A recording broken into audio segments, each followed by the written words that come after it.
start with the pledge.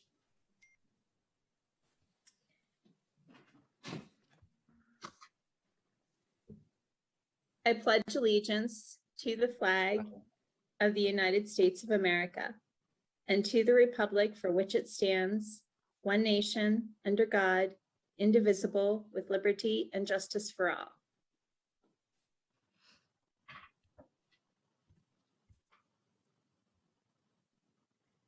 Okay, and Dave, did you want to give any instructions for virtual participation and do a roll call? Yes, thank you, Madam Chair. And I see Mr. Miller just jumping on with us now, so he's connected. All right. And thank you to the members of board and staff and the public for joining us tonight. This is the October 18th regular meeting of the Ferguson Township Board of Supervisors. Meeting's been advertised as a virtual meeting in accordance with the Pennsylvania Sunshine Act and conducted using the Zoom meeting platform. If you're joining the Zoom tonight as a member of the public or as an agent to speak on behalf of an agenda item, you could please enter your name, municipality of residence, and if applicable, the topic you wish to speak on by using the chat feature located below the word bubble at the bottom of your screen. Just prior to beginning the meeting, as always, there's a few procedural items to cover.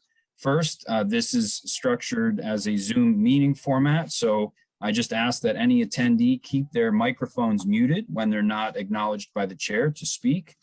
If you are acknowledged by the chair, you can unmute yourself. Everybody will be able to hear you, and then mute again when your item is concluded so that we can drown out any ambient noise or other distractions along the way. Board members are asked to indicate their name when either motioning or seconding a motion. That'll help Rhonda record who's appropriate taking of action in the minutes. And then lastly, I will ask the board for a roll call to ensure that all members can hear and interact using the Zoom meeting platform. Just please indicate you're here when your name is called. Ms. Danini? Here. Mr. Miller? Here. Ms. Steckler?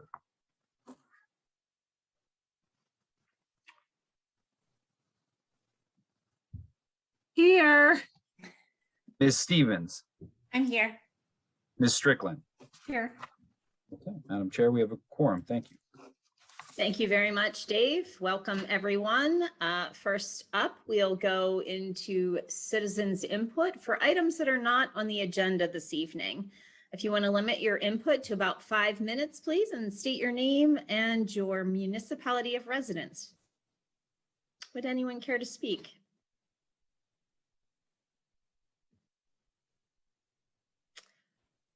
Okay, seeing none. Let's go ahead and move on to the approval of, oh, I'm sorry. Chair West has his hand up. Oh, thank you. I'm sorry. Wes. Wes, you're muted.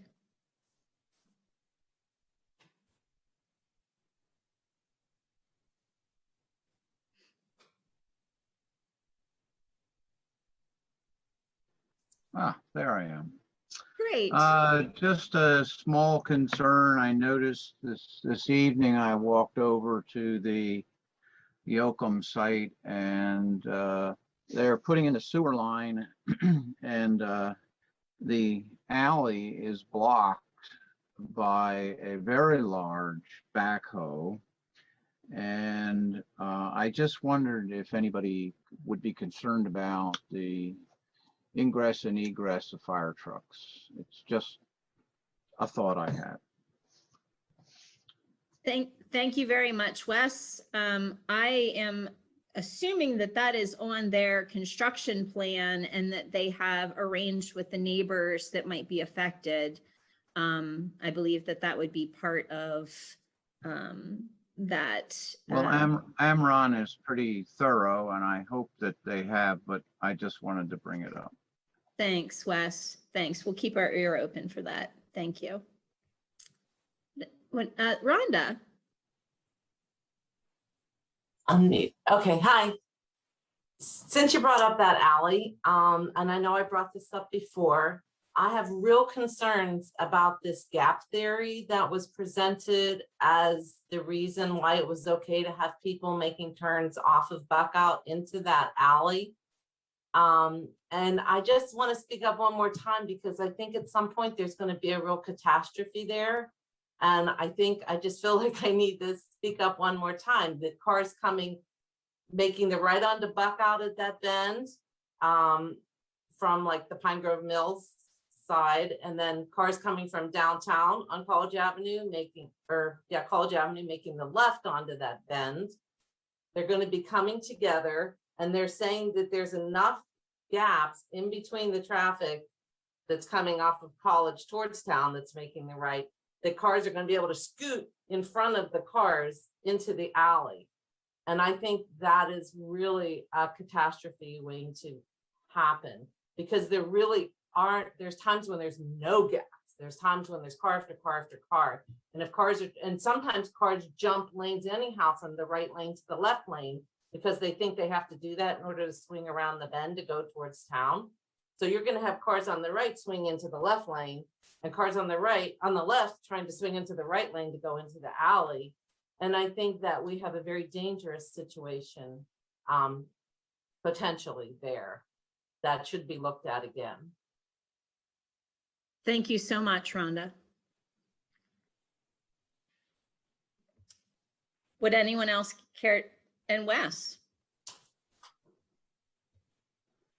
To speak to Rhonda's concern, I know that it's hard to visualize right now, but that building will be set back at least 30 feet from Buckout. And so the line of sight is not going to be as bad as it might seem. And the other thing that might be done is to put some of those plastic bollards on the center that separates the two lanes, so that people know to stay in their lane and just slow up. I agree that it could be a problem, but I think that there's solutions. It's a matter of traffic calming there, and there's probably a variety of ways to do it. I don't like it, but there are solutions. Thanks, Wes, and thanks, Rhonda. Certainly growth and traffic management is a concern across the township, and that is an area that we really need to keep our eye on because it's somewhat of a bottleneck there. So it's important to continue to keep an eye on that and talk about it. Appreciate that.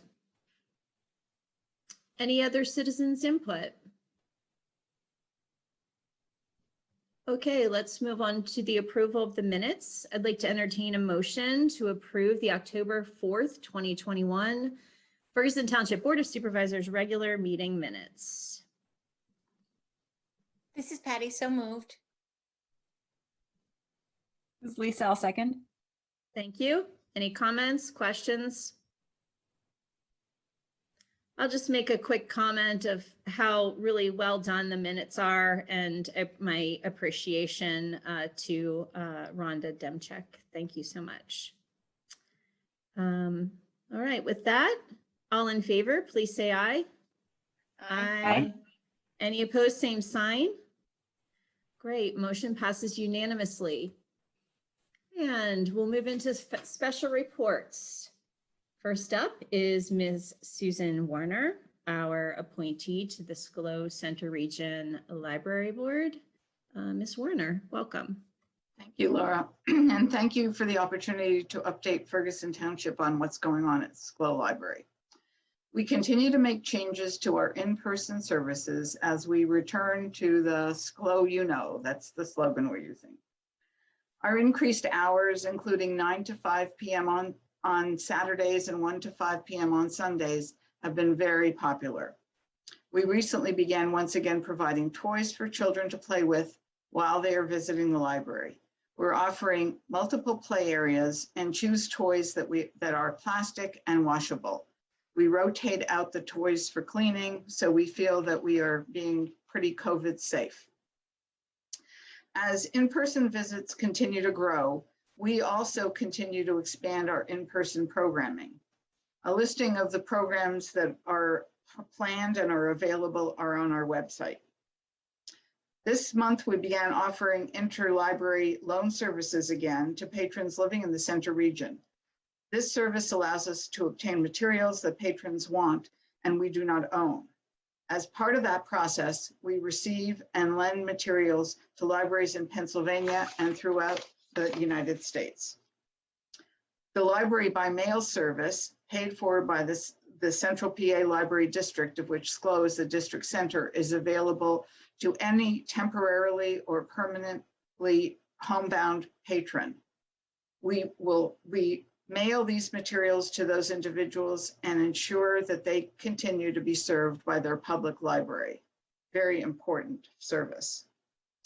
The fall fundraising mailing went out in mid-October. I got mine today, and it was sent to all donors and card holders of SCLO Library. This annual initiative is the biggest fundraiser of the year for the library, and we hope that everyone, both in person and or watching and whoever gets the mailing will participate. And of course, this is budget time. Lisa Collins, our director, has recently presented the library's budget to the COG Finance Committee. She continues to work on it. As you can see, the library is back to almost full swing. I am glad to entertain any questions if you have any. And again, thanks for the opportunity to be your Ferguson Township representative to SCLO.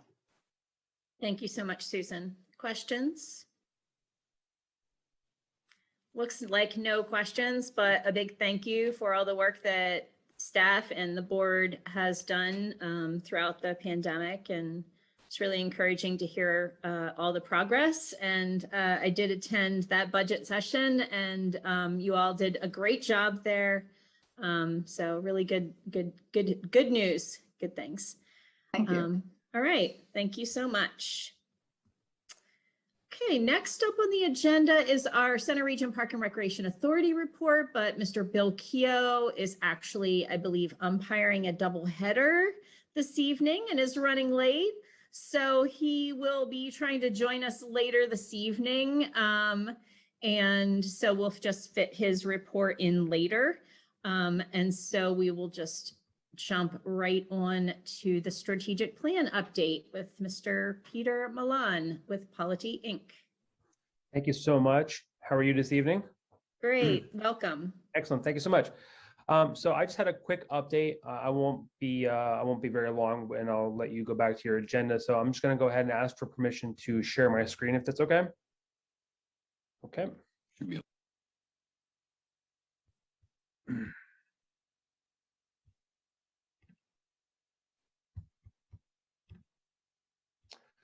Okay, so just a quick update on how we are proceeding with the strategic plan. So as of today, we have the data loaded to validate some of the logic we created for the survey.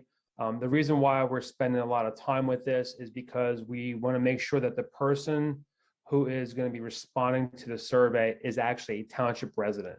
So we're creating some protection for us to make sure that the people who are doing this actually live in the township and not someone who lives somewhere else but may own a property in the township. So we're building some logic. We're testing it now, and we hope to have that done hopefully by Wednesday. I've been working with the administration on kind of coming up with a final location for the stakeholder meetings. I met with Dave and Centrise, I think it was 2 weeks ago, Dave, is that correct? And we came up with actually some better options. So I was going to be meeting with them on Wednesday again to kind of finalize some locations. And I'm actually doing a complete compilation of the notes I have from my meetings with the Board of Supervisors. And just to kind of, for the next few weeks, we're going to be just confirming schedules. I'll be coming back out, I believe, sometime in maybe early November to spend a few days actually in the township, just to kind of meet with some of the stakeholders if we can't get a location and convenient date and time to meet up with those individuals. The survey questions are pretty much done. We're going to be implementing them into the system. And then I'm going to be working with the administration on communicating to the residents and the stakeholders about what our intentions are and, to kind of engage them in responding to the survey. So that's kind of it for my report. I'll leave it up to the supervisors for any questions you may have or clarification. Thank you so much. Do folks have questions?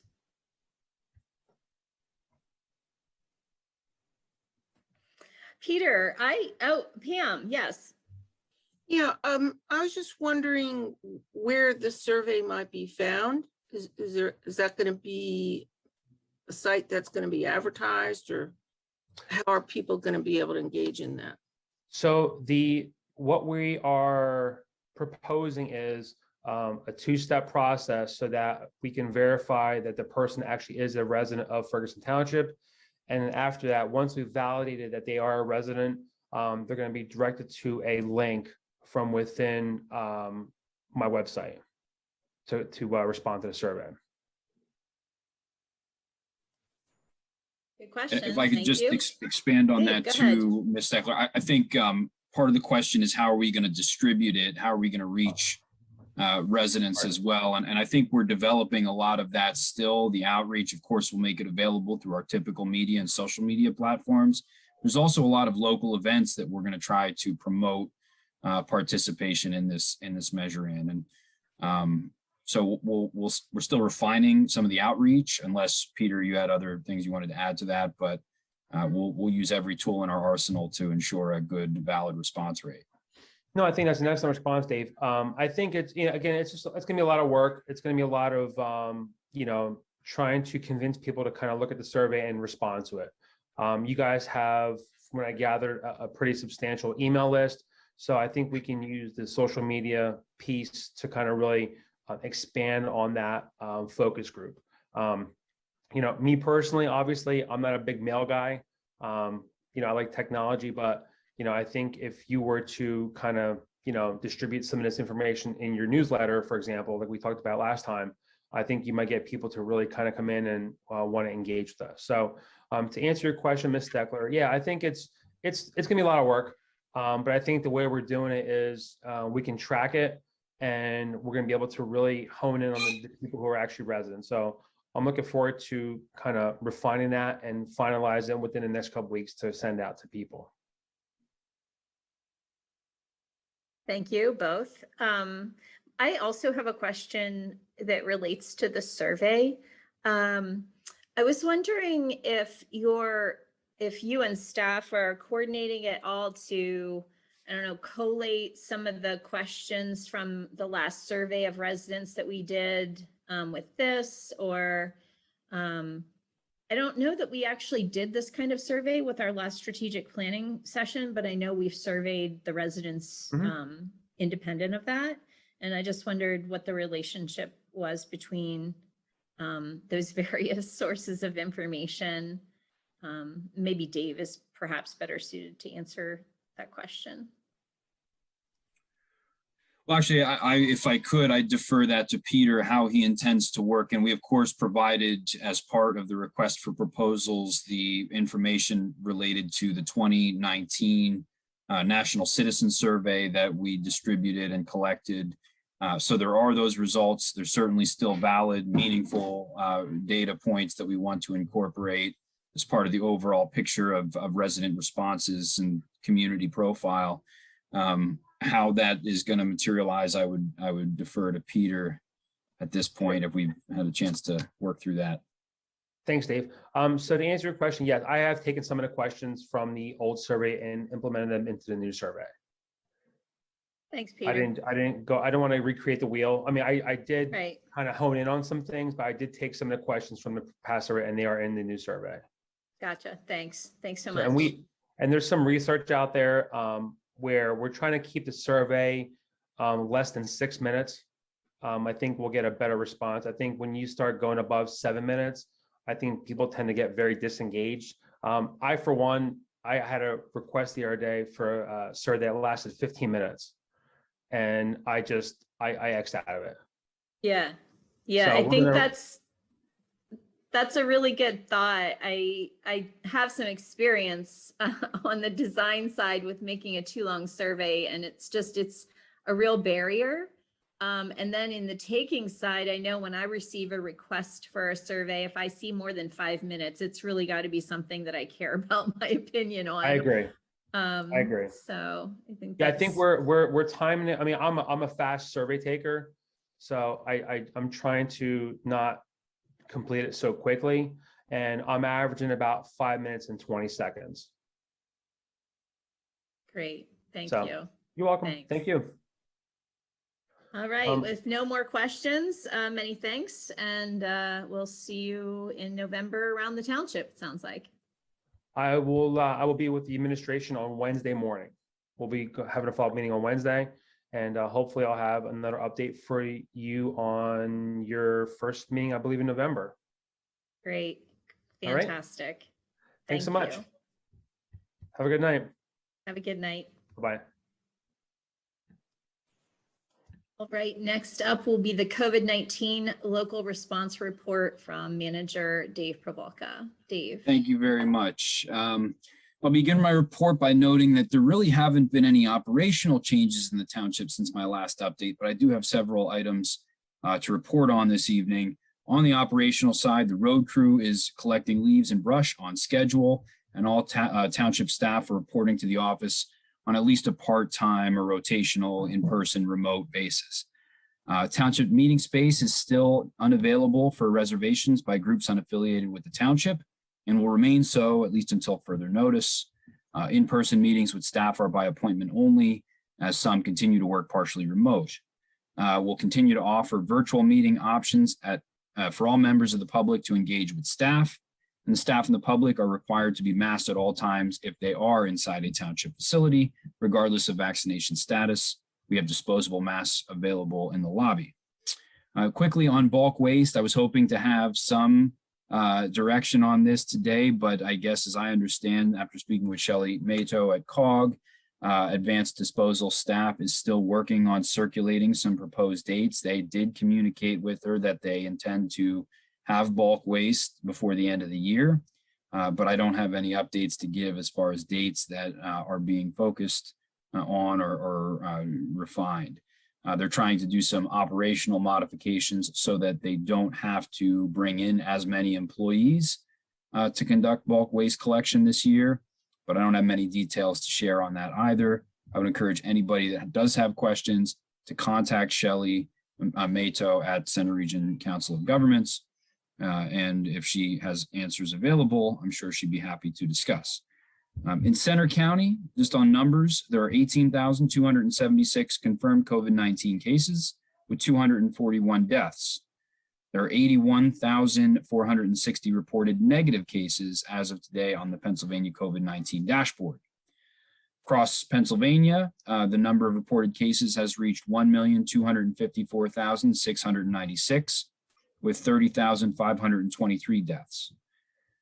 Next on vaccination data, Center County data is a little bit optimistic, shows that 84,176 residents have been fully vaccinated from COVID-19, which is up from 83,394 reported just on October 4th.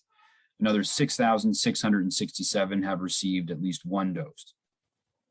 County's vaccination rate is at 56.2% being fully vaccinated and 60.6% having received at least one dose. 6,373,488 Pennsylvanians are reported to have been fully vaccinated as of today.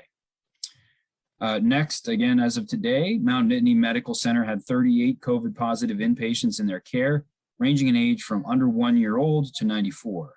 27 of the 38 patients hospitalized with COVID-19 are unvaccinated, and one patient is currently receiving treatment on a ventilator. There remain 4 primary variants of concern in the United States. All Ferguson Township residents are encouraged to sign up and receive the COVID vaccine if they have not already done so.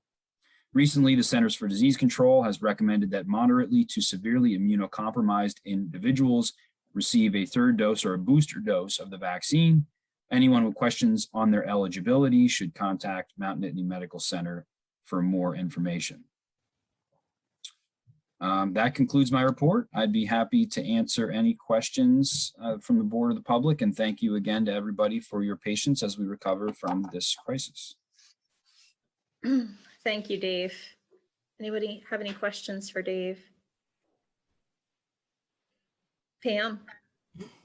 Mine isn't a question, it's just an addition.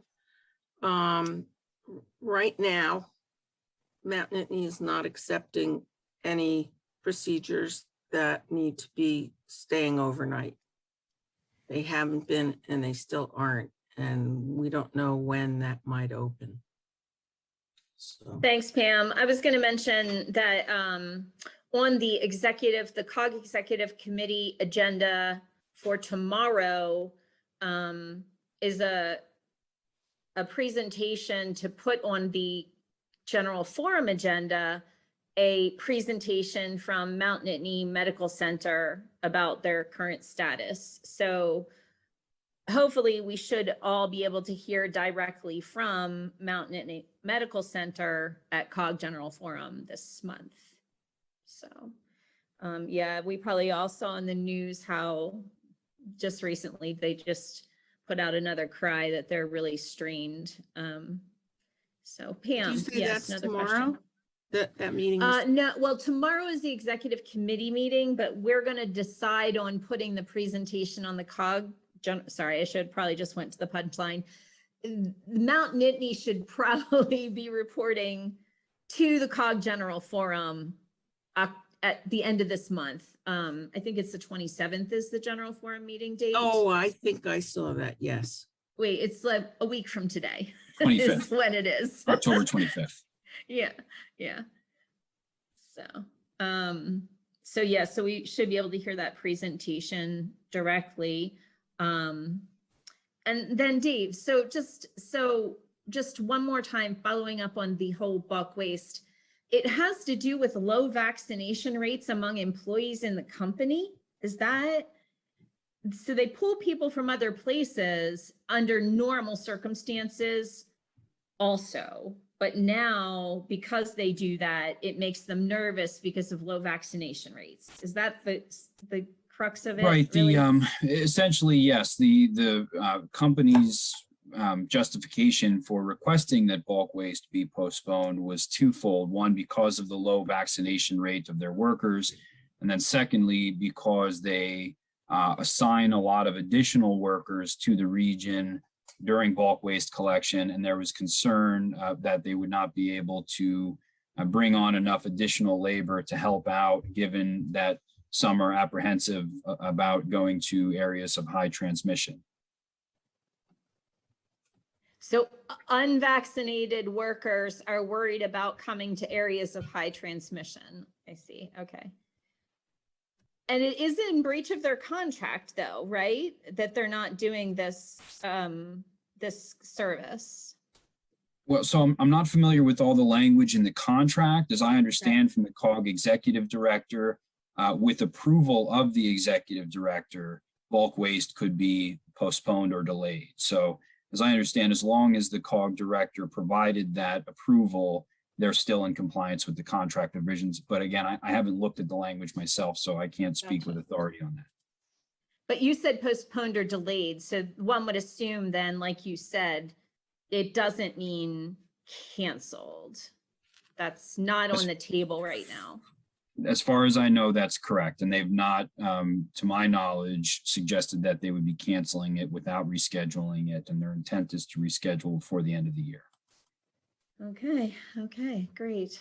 Well, I guess they're having a quick vaccination campaign or something. I'm not sure how to resolve that issue because it is what it is. And it's not going to change other than get worse to the end of the year unless folks get vaccinated. So maybe that's the effort that they're making. We can all hope, I guess. So, okay, thank you.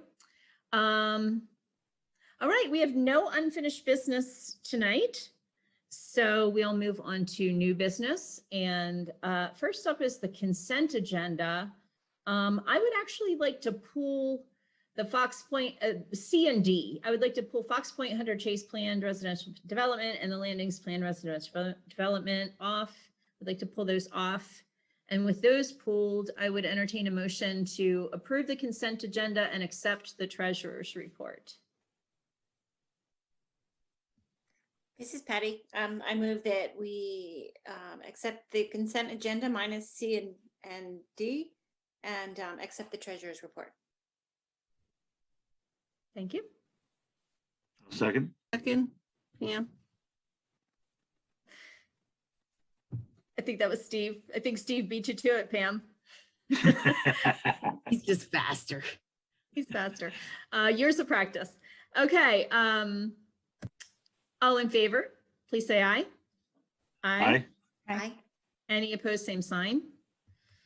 All right, thank you. Next up, a public hearing on a resolution of Ferguson Township, Center County, Pennsylvania, repealing resolution 2020-31 and adopting a revised sidewalk snow removal map. And Dave Probaka will introduce this. Thank you. I'm just going to share my screen so you can see the exhibit, where in just a moment, I'll call attention to the changes from the 2021 map. And then provided with the agenda is a copy of the resolution advertised for public hearing. As the chair indicated, it adopts a revised sidewalk snow removal map. This is pursuant to Chapter 21, Section 207 of the Ferguson Township Code of Ordinances. Essentially, this map assists the township's ordinance enforcement officer and zoning administrator by identifying new sections of sidewalk and the few areas that the board has identified as exempt from having to maintain during the winter months. The only change that is reflected in this map this year, excuse me, I just have to minimize. There we go, get rid of that, is essentially in the vicinity of the orchard, the Harner Farm sheets and the Orchard Square land development plan, as well as the Orchard Square subdivision. So we have two new segments of sidewalk, one that runs parallel with West Whitehall Road, west of the College Avenue intersection, and then one that runs south along West College Avenue, again on in the vicinity of the new development. We're capturing them in the map so that the adjacent property owners are required to maintain those segments of sidewalk, keep them free of ice and snow during the winter months, and they'll be added on to the ordinance officers list to patrol for compliance at the end of any significant snowfall event. I'm happy to answer any questions that there might be. I'll stop my share. So. Thank you, Dave. Patty. Well, it's not really a question. It's more of a comment. And I just wanted to, as long as we're talking about this snow removal on sidewalks, there's one area that is always a problem. And it's not that the sidewalk isn't clear, it's that the passageway in between the snow gets piled up. And where I'm talking about is at Champs on Atherton Street. So when Champs clears their sidewalk, they basically plow it right up against the telephone pole, like to where the Panera is. And then Panera does the same thing, which creates a mountain. Therefore, like nobody can get by, and you have to walk into Atherton to get from Champs to Panera, and they don't leave the sidewalk there open. And so before we get snow, maybe we can talk to Panera and Champs right there at the Patton-Ferguson line and have it so that they keep it clear. Thank you, Patty. I know, I love this map. It inspires so many thoughts about those kinds of things. I just like double checked a place in Pine Grove Mills to make sure it's actually on this map because it's an enforcement issue. Okay, this is a public hearing. I'd like to open up the floor to members of the public that would like to comment.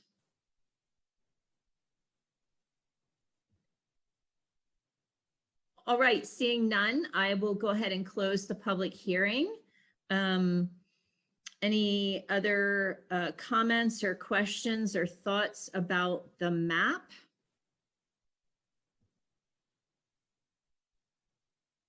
Okay, seeing none, I'd like to entertain a motion.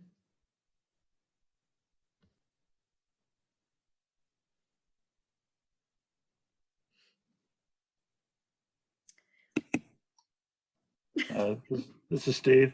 I'll move that the Board of Supervisors adopt the resolution repealing the Resolution 2020-31, and adopting a revised sidewalk snow removal map. This is Lisa. I'll second. Thank you. Any further discussion? All right, this is a roll call vote. Dave, please. Thank you. This is presented as resolution number 2021-24. Ms. Dennini, Yes. Mr. Miller, Yes. Ms. Steckler, yes, Ms. Stevens, Yes. Ms. Strickland. Yes. Thank you. Next up is a public hearing on a resolution of the Township of Ferguson, Center County, Pennsylvania, authorizing the township manager to enter into an agreement with Center Wisp for the provision of internet service to the Ferguson Township Municipal Building, introduced by Dave Prabalka. Thank you very much. Provided with the agenda is a resolution advertised for public hearing. As the chair noted, this authorizes the township manager to execute an agreement with Center Wisp for the provision of high-speed internet service to the Ferguson Township Municipal Building, really the municipal complex, which includes several buildings.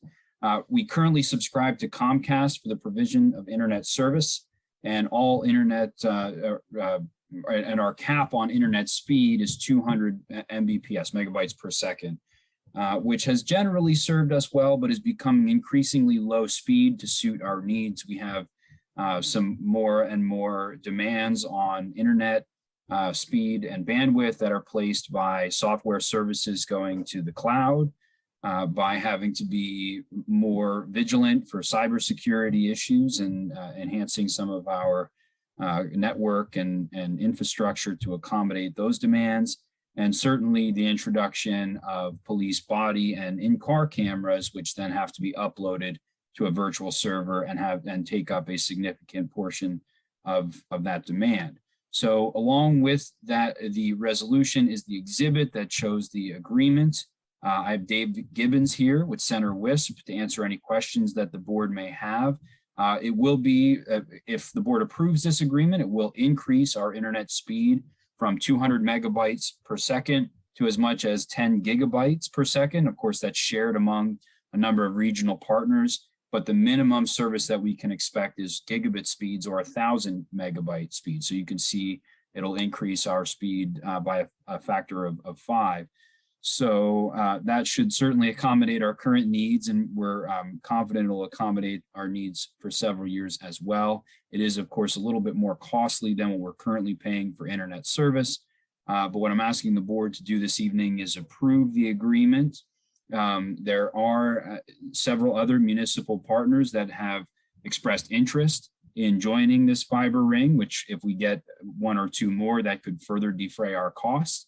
But thus far, Center Region Council of Governments, Alpha Fire Company, and College Township have all joined with Ferguson Township in trying to join this, this internet ring. So as I said, if there's any questions on the technicalities or specifics about it, Dave can talk at length about all of those things, and I can answer any questions the board may have. I will note that this has been reviewed by the township solicitor, and there's been no comments or suggested edits. Thank you so much, Dave. Patty, yes. I just have a question.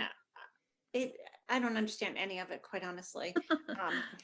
But it's fiber optic, and so that means it's buried, is that right? So you would have less chance of your internet going out? Dave or Dave? This if you'd like. That'd be great. Sure. Yeah, so fiber optic really refers to just the way that the data gets to your home. It's a really thin piece of glass that a laser is shot down, and that laser basically dits and dashes kind of like Morse code, and that's what kind of encodes the data for the internet. In terms of whether it's buried or aerial, we use both. So some portions of this ring that would connect multiple municipalities would be above ground, what we call aerial, and some portions would be underground. It really depends on what existing utilities do and what's available in the area that we need to run through. Okay, thank you. Thank you. You're welcome. All right, this is a public hearing, so let's open up the floor to members of the public that would like to comment.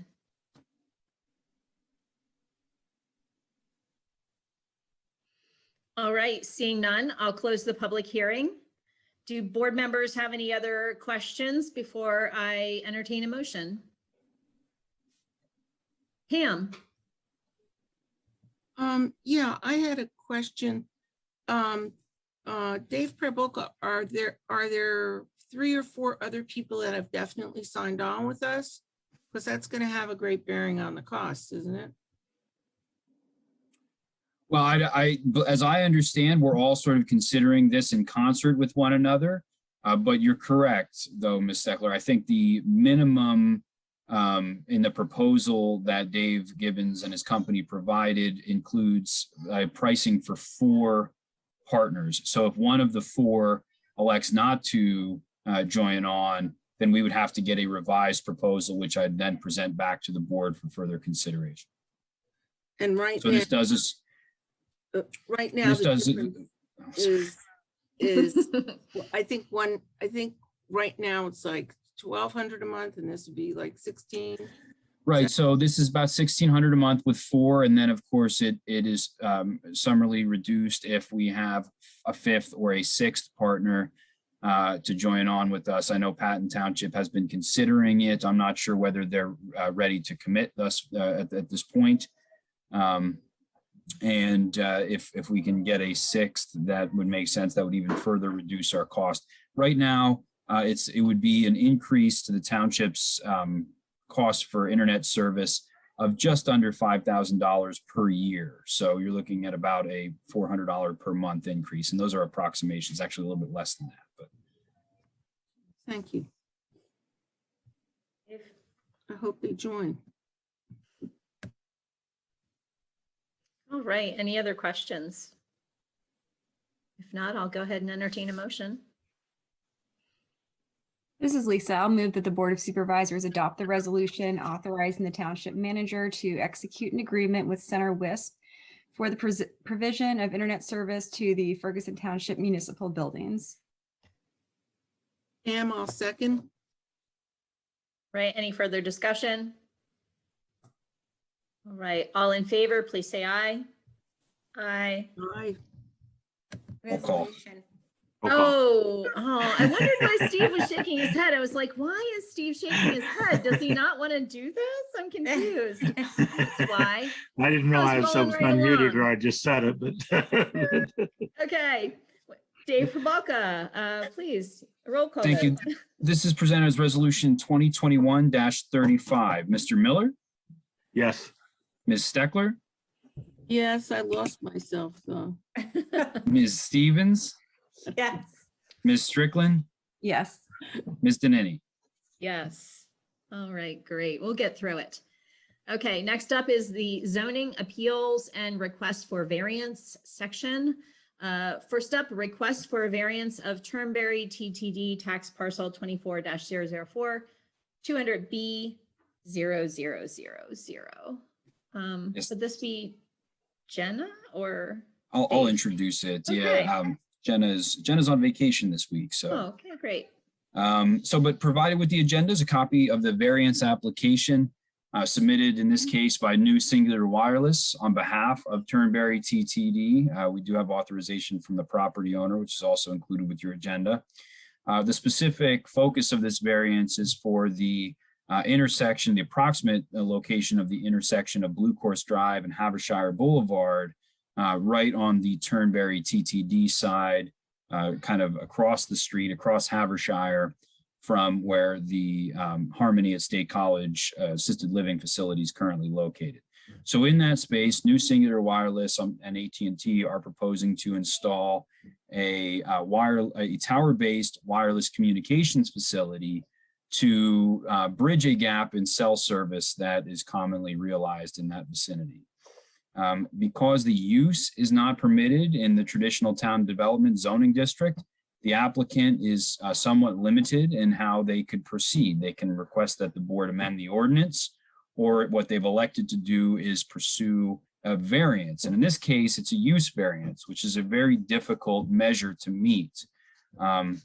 In short, the applicant has to be able to demonstrate to the zoning hearing board that the property can only be used for this intended purpose. And so without it, it's an unusable piece of land.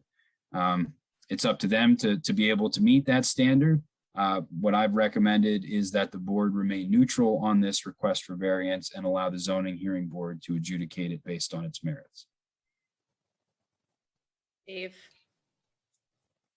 Do we have any questions for Dave?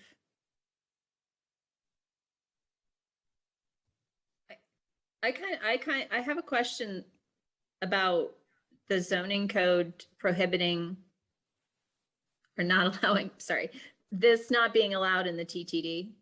Is that something that we still want to do? Are we going to look at that in the zoning pain points? I know they're going for a variance, but and if we don't want to allow it there, is it because it's really large and unsightly? Like what's the rationale of why it wasn't permitted and why they want to have it? Well, it is in fact it is a significant and impactful use. These poles can range from 100 feet tall to 200 feet tall.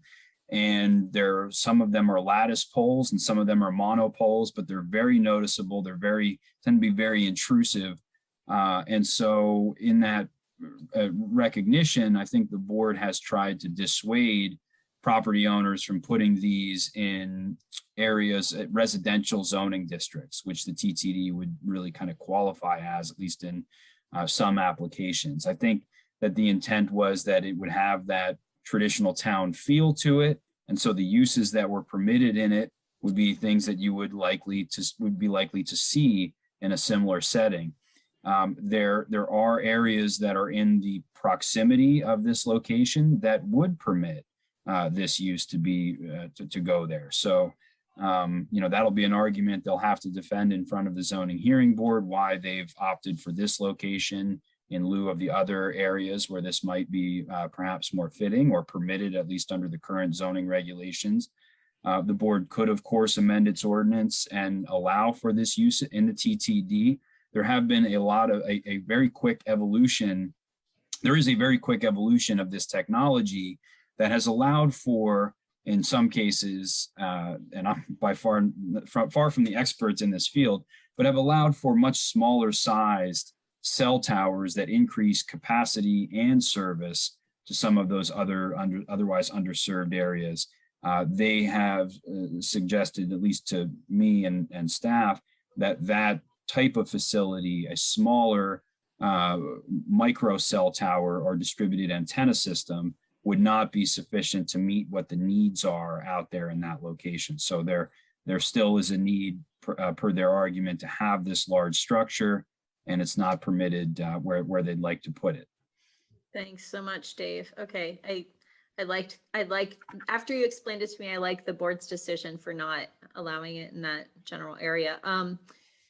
And then the reason why staff is recommending that we remain neutral as opposed to opposing, is there any particular reason for that?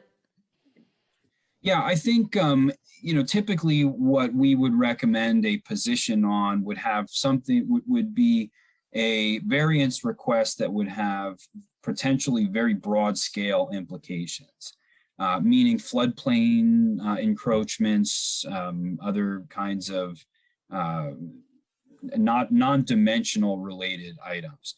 For a use variance, I think the standard really speaks for itself. My opinion is this would be a challenging variance for the applicant to receive, irrespective of the board's position on this. But for floodplain encroachments, just as an example, the board has typically opposed them because they could impact the flood insurance rates for everybody in the township, or at least a very large geographic area. So there's a recognition that the board has standing in all variances because you do in fact have an interest in the township overall, which is why you've commonly been afforded an opportunity to review these prior to their placement on a hearing and decide whether or not you want to take a position. Just in my estimation, this particular one does not rise to that level. It's not challenging the validity of an ordinance in the township, for example, and it's not encroaching in a floodplain or has the potential to have those wider scale implications. You could, of course, oppose it. I would suggest if you do, that this may be one that you send your solicitor to in lieu of your manager, who may be able to better argue the finer legal points of this one, but we could accommodate either way. Thank you so much, Dave, for that thorough explanation. I am ready to entertain a motion. This is Steve. I'll move that we remain neutral on the variance request. This is Patty. I'll second. Any further discussion? All right, all in favor, please say aye. Aye. Aye. Any opposed, same sign? Okay, motion passes unanimously. Thank you. Next up is the Orchards Square Preliminary Land Development Plan introduced by Dave Pravalka. Thank you. I get to be planning You're busy. director too tonight. Yes, indeed. I am going to do a quick share screen to help kind of orient the board here. And presumably you're all very familiar with this location. This is are you seeing my Webbia here, the Center County Yes. online mapping? Okay, great. This is the area located in the proximity of the new Sheets as well as the Orchard View subdivision. Some of those mapping indicators have already been added to the county data system. So you can see even a little bit of a highlight of what's proposed for the geometry of the new roads.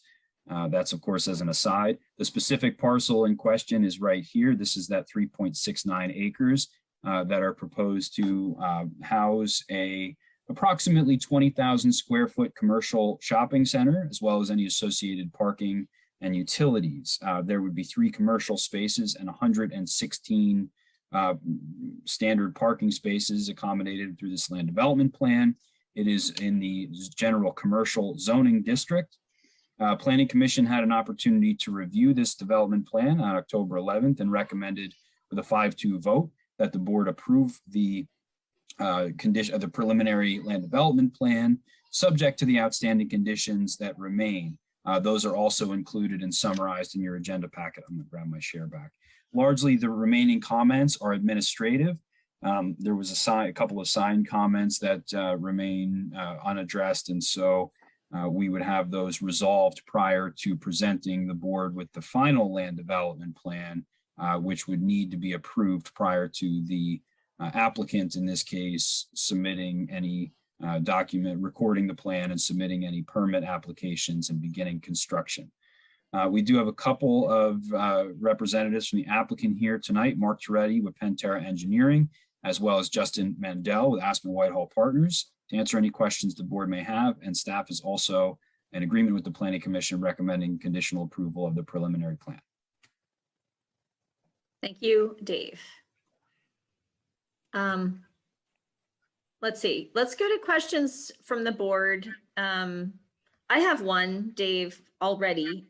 Could you flash that map back up one more time and just show us once again exactly where this is located? It's right there. Yeah. Right here. Correct. So it's the blue, inside the blue or green. Yeah, I can't actually, oops, I can make that bigger. I can't move it. Sorry, but yes, it's this, That's this polygon right here. Yeah. Okay. Yep. Great. Great. Okay. Thanks. And so where is the access? So where is the access? How's that accessible? I'm sorry, maybe you have to pop the map up again. Well, perhaps Mr. Toretti or Mr. Mandel could share the preliminary plan and talk through any questions the great. board might have. This way That'd be I'm not great. driving and trying to, yeah. Sure. Okay. Sounds good. I You should wasn't be able to ready. do a share. Just give me a few minutes here to get it called up here. So Okay. then- Thanks. Then I'll. Thanks. Okay. Yeah, I'm prepared. Yeah, I've for got it this. open chair too. It's so hard to, it's like such a I big, gotta connect to format. our office network first. So All right, why don't I grab it here then in the meantime, and I'll do a, let me see if I can find the plan sheet at a glance here. Okay. looks We like to did the have, left. sometimes the size of these plans often prohibits them from Yeah, being attached into the. yeah, and let me see. I'll have it here in a second. It looks like it's to the left of the, what you call that shape, a tetrahedron or whatever. It looks like it's to the Mm. left of that. Yeah. So how, right, that's to the left. That's, yeah. Yeah, correct. Your Okay. access to We've the, got it to called the new development Okay. would be right here. So you'd still have the singular access from West College Avenue that is there to access the sheets. And it would Okay. just be connected into this new parking area. Okay. Do you think that that's gonna, so right now, the traffic pattern I've noticed at the sheets is just like a lot more traffic at the Whitehall Road intersection. I'm not enthusiastic about it, I have to say. People really pull right out without stopping too. I think that they have like a very far line of sight and they're always trying to race cars to the red light. So it's really a different traffic pattern that's now at that red light. I was just wondering, do you think when this is established, do you think it'll maybe wishful thinking, draw people down to that entrance? Or is there a no right turn across 26 there? How does that, like, would somebody typically be entering this, they'd turn right at Whitehall, if they're coming from town, turn right at Whitehall and then left into this access? Or would they go through the Whitehall 26 intersection and then turn right and turn left into this? They can they do either legally is, I guess, the first question. Yeah, there are full movements to turn into this from both directions. Okay. On here. So yeah, you can enter and exit. It's a full intersection. Okay, because right now, as it is, like, nobody really takes that entrance into Sheets. Like, everybody goes to the red light intersection, it seems like. So Yeah. it's just something I've been noticing. All right, do we have other questions about this plan?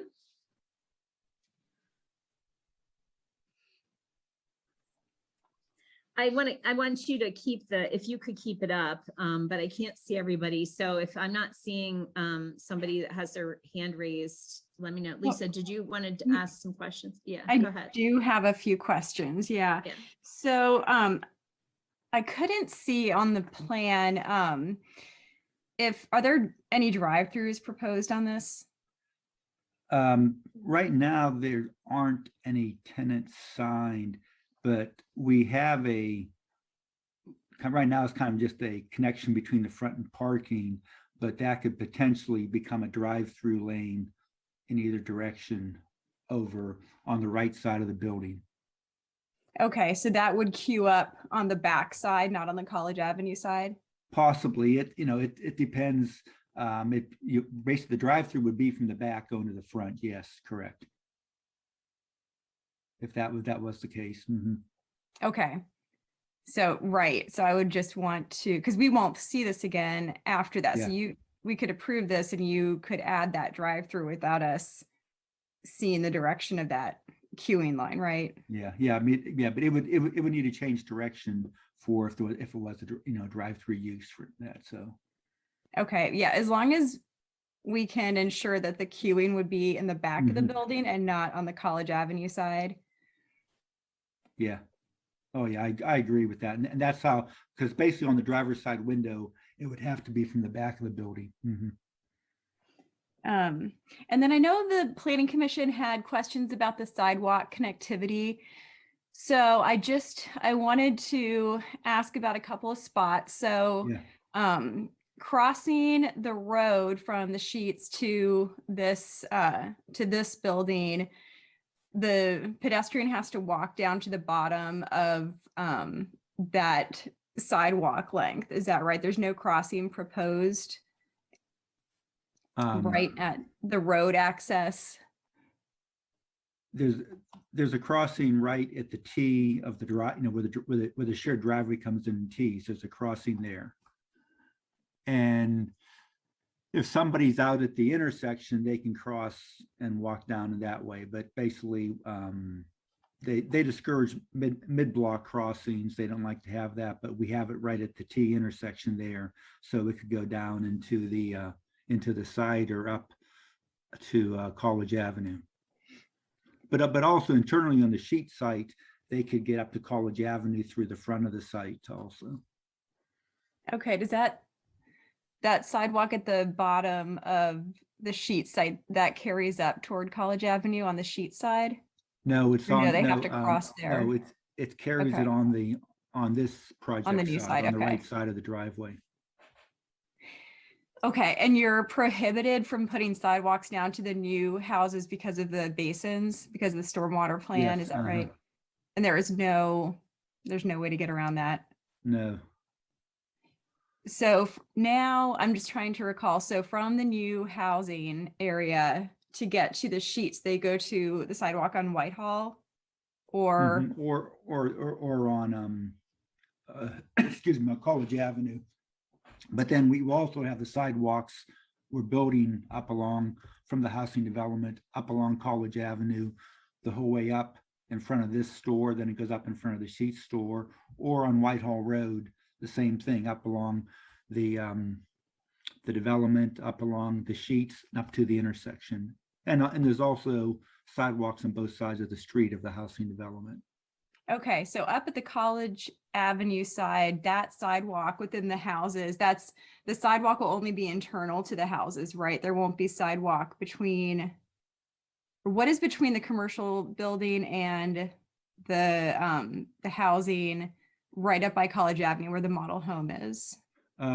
Basically, there's a landscape buffer. There's a sidewalk right here, I mean, along off of College Avenue, but in between there's a landscape buffer. And where feasible, we're also trying to berm up those areas for some screening.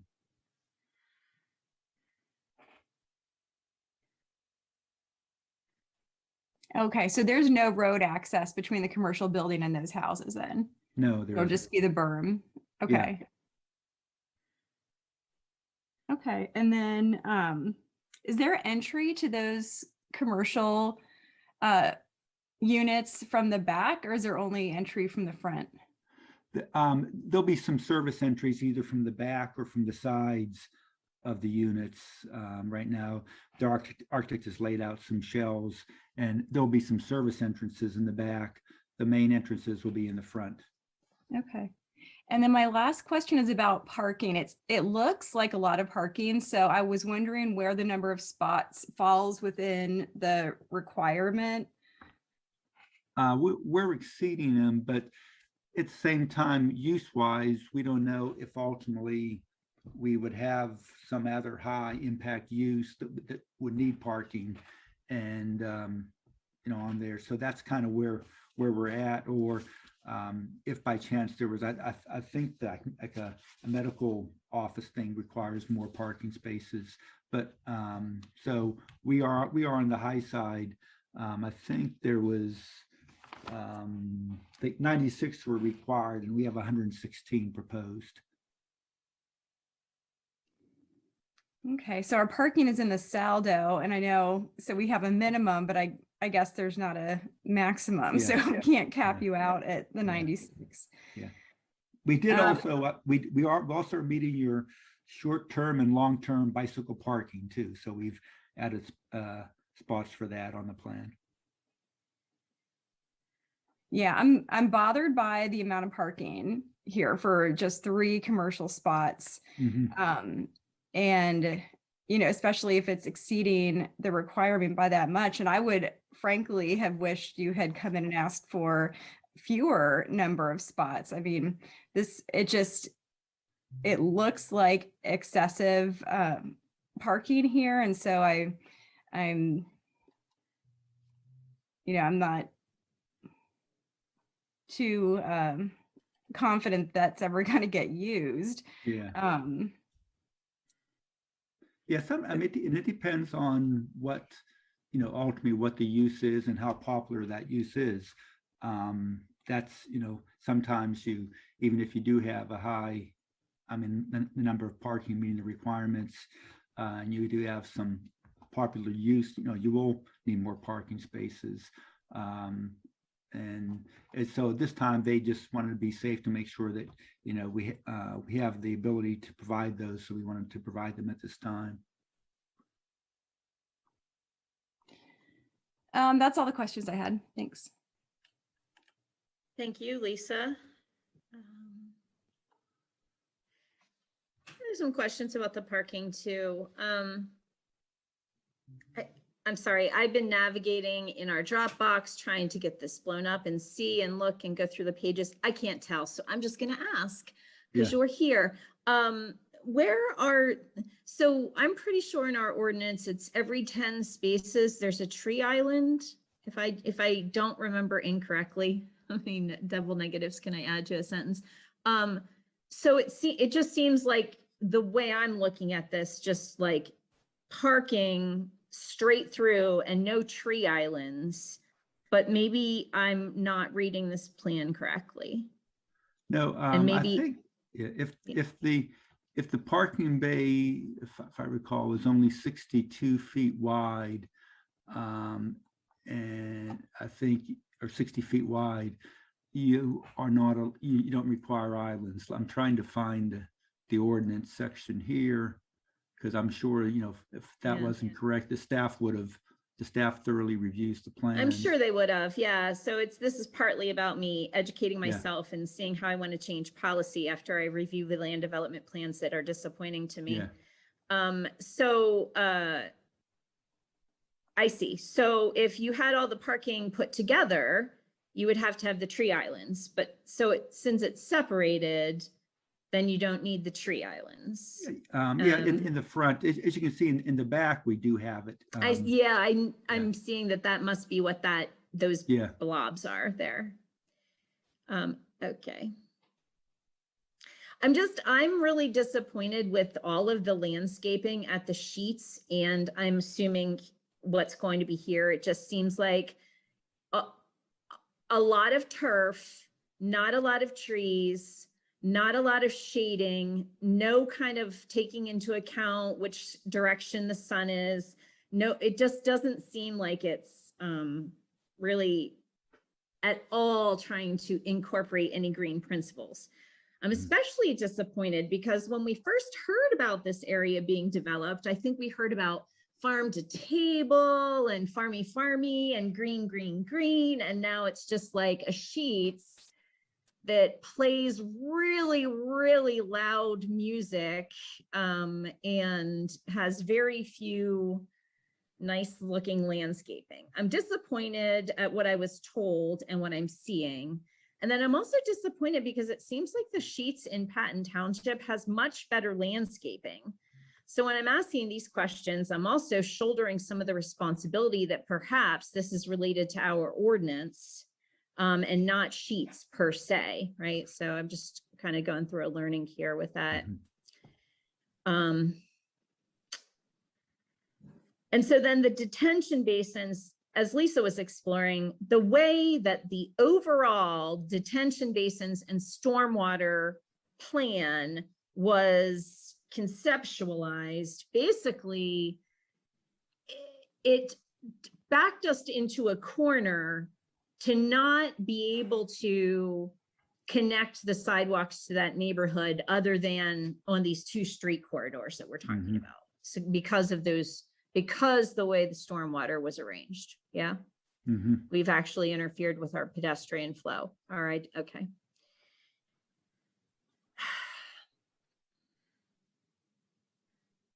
Unfortunately, I guess I'm just trying to work out as an elected official how I can be better in the future.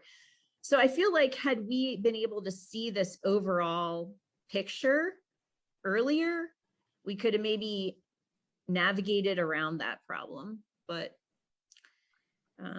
here we are. Okay. I guess there's really nothing I can do because I'm sure it meets the ordinance, but I guess I have to say it publicly. I'm once again disappointed by the fact that there's more parking than there needs to be, and that parking is arranged in a manner that conveniently has it not need the trees to shade the parking. And so I'm sorry that this is going to be built in this manner. And I hope that we in Ferguson Township maybe can do a little bit better in the future. So with connectivity and with, I guess, greening up our land development processes.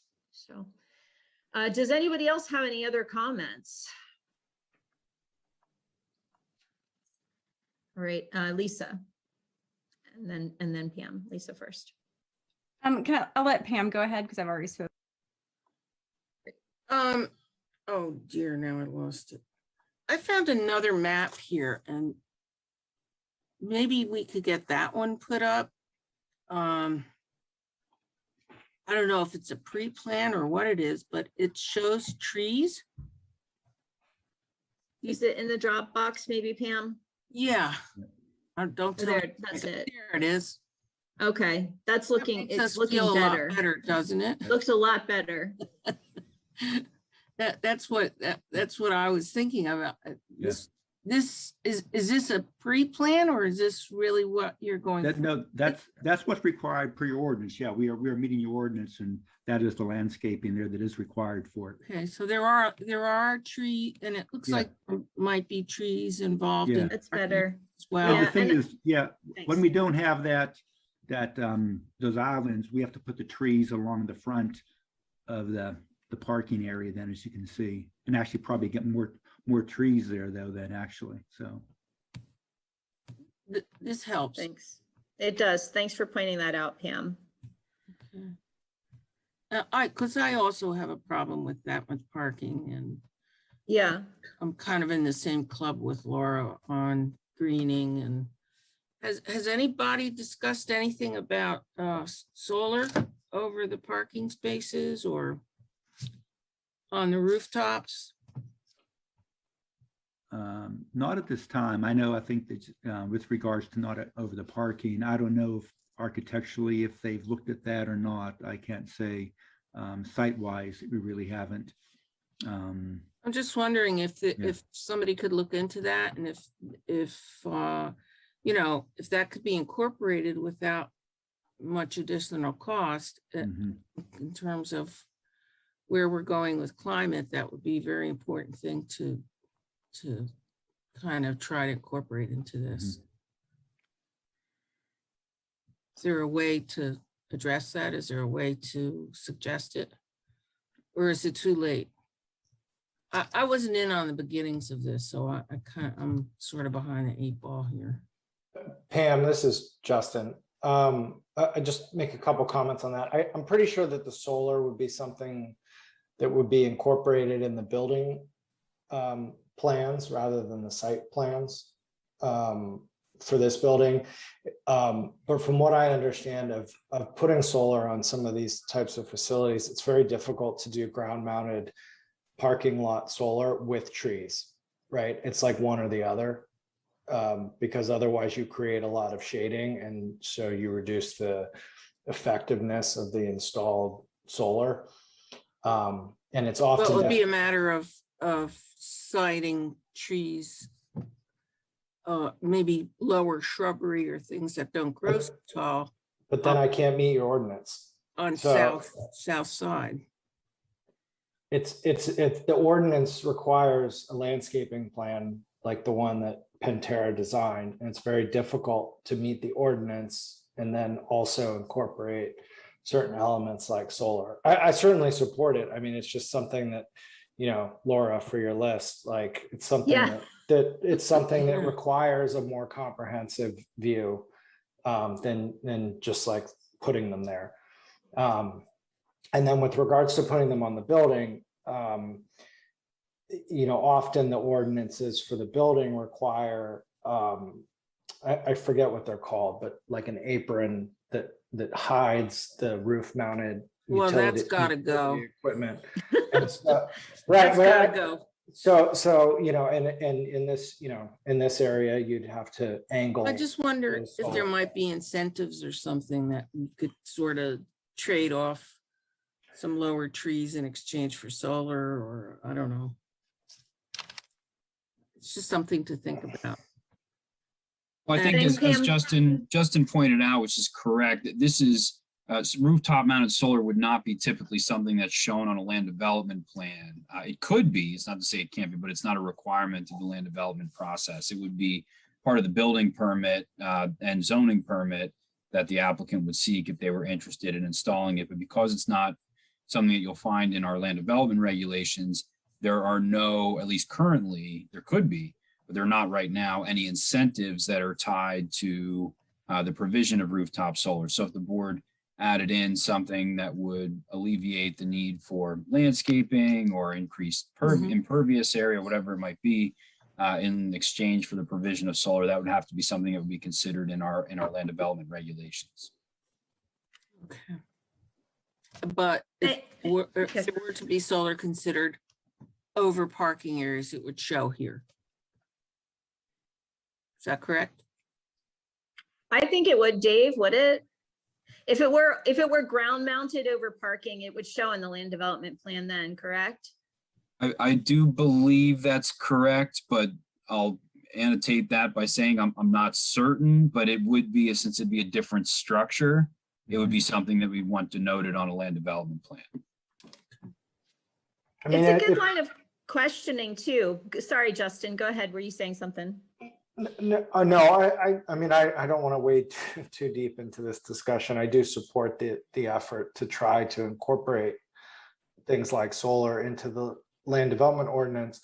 Ground mounted solar tends to be one of the more expensive ways to do it because you have to build a structure to support the solar panels. Whereas if you put them on a rooftop, either in a residential roof or a commercial roof, you already have the structure that supports the panel. But you mentioned incentives. There's a federal program that allows developers to take a tax. It's like a tax credit for installing certain efficiency measures in their buildings, not just solar, but also other utility equipment. And then that gets assessed through your property taxes. And what makes those types of programs challenging is that typically, if you're building a triple net commercial building where our tenants pay for the operating costs of the building, then those property taxes either have to be separated and paid partially by the developer, or all the costs of those improvements get passed through to tenants. It can be a little bit difficult, and it can also be difficult to finance because those are senior to bank financing. But there are other ways that you might be able to explore incentives, either through the stormwater fee or other fees in the township where you can support developers in putting certain sorts of elements or infrastructure in place, because it is expensive to build up front, even though and again, the benefits accrue to the tenant in the commercial sense. Our tenants will pay lower utility bills, but the developer has to pay for the installation of the equipment. So maybe there's a way to look at some of the other fees that are paid in the township and try to look at it again as a holistic way. Anyway, I don't want to wade too deep into it, but it's not the simplest thing to do. Thanks, Justin. Appreciate that perspective. Steve. Yeah, I just wanted to, this is not anything to do with this land development plan, but if we're leading into other discussions later that I won't be involved in, I do want to add one comment on the parking, which is you do have to be careful when you don't know what's going to be in the building. Because the one that comes to mind for me is on North Atherton, where you have Starbucks and Verizon sharing a parking lot. And the place is a mess when both businesses are busy. It's been a little better with COVID because there's not that many people in Verizon, but at the same time, everybody's doing the drive-through, so it becomes worse on that end. But before that, when those two businesses were using that parking lot, it would fill up completely. And I know the response was, well, the bank parking lot is also part of the same big parking lot.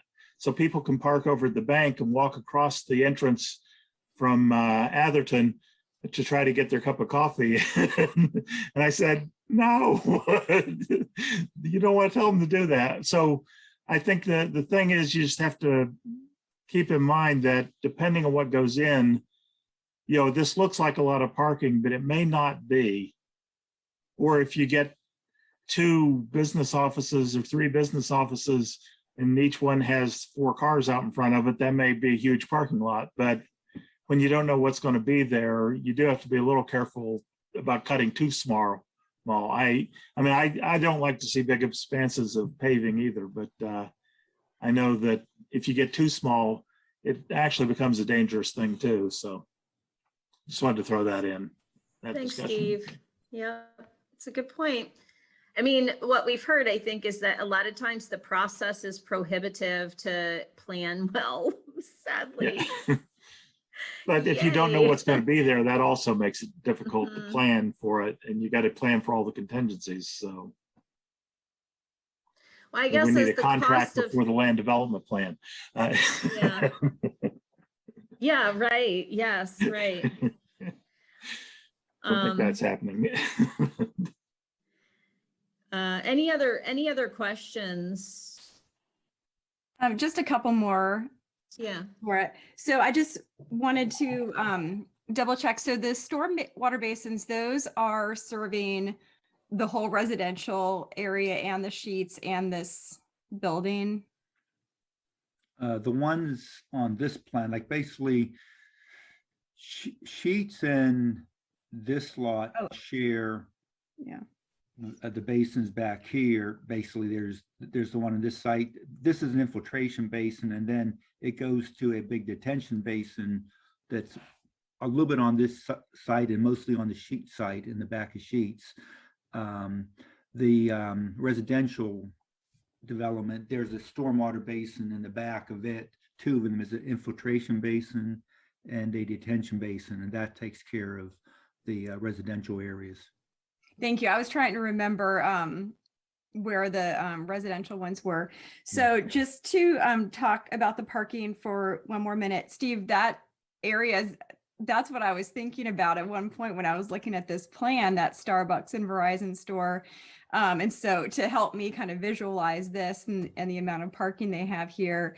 And as I was thinking through it, yes, there's not enough parking for what they have there. But then they have, you know, at least 4 different businesses up there, I think. So, you know, it's more than is planned for here. And this is maybe 3 times the amount of parking that they've got at that thing. There's no parking on 2 of the sides and very little in the front and very little on the 4th side. So I think this is quite a bit more than what is up there. But then also this goes above the minimum required. So we have set, you know, 96 spots, they said was what was required here, which seems a lot. It's probably what they have here minus that bottom section of parking below the area that has the islands in it. So yeah, so I'm disappointed that it has this much parking, especially if they have, you know, what they're saying, no idea of who's going in. And Laura, to your comment about approving the preliminary plan if it meets the requirements, there was a question about that in the planning commission meeting too, with a couple of no votes, and if they had to give the reason why they were voting no. So that's a separate discussion, but that did come up there. And I guess my question is, what is that rule here, Dave? I think I have an idea. But if you could just clarify. Sure.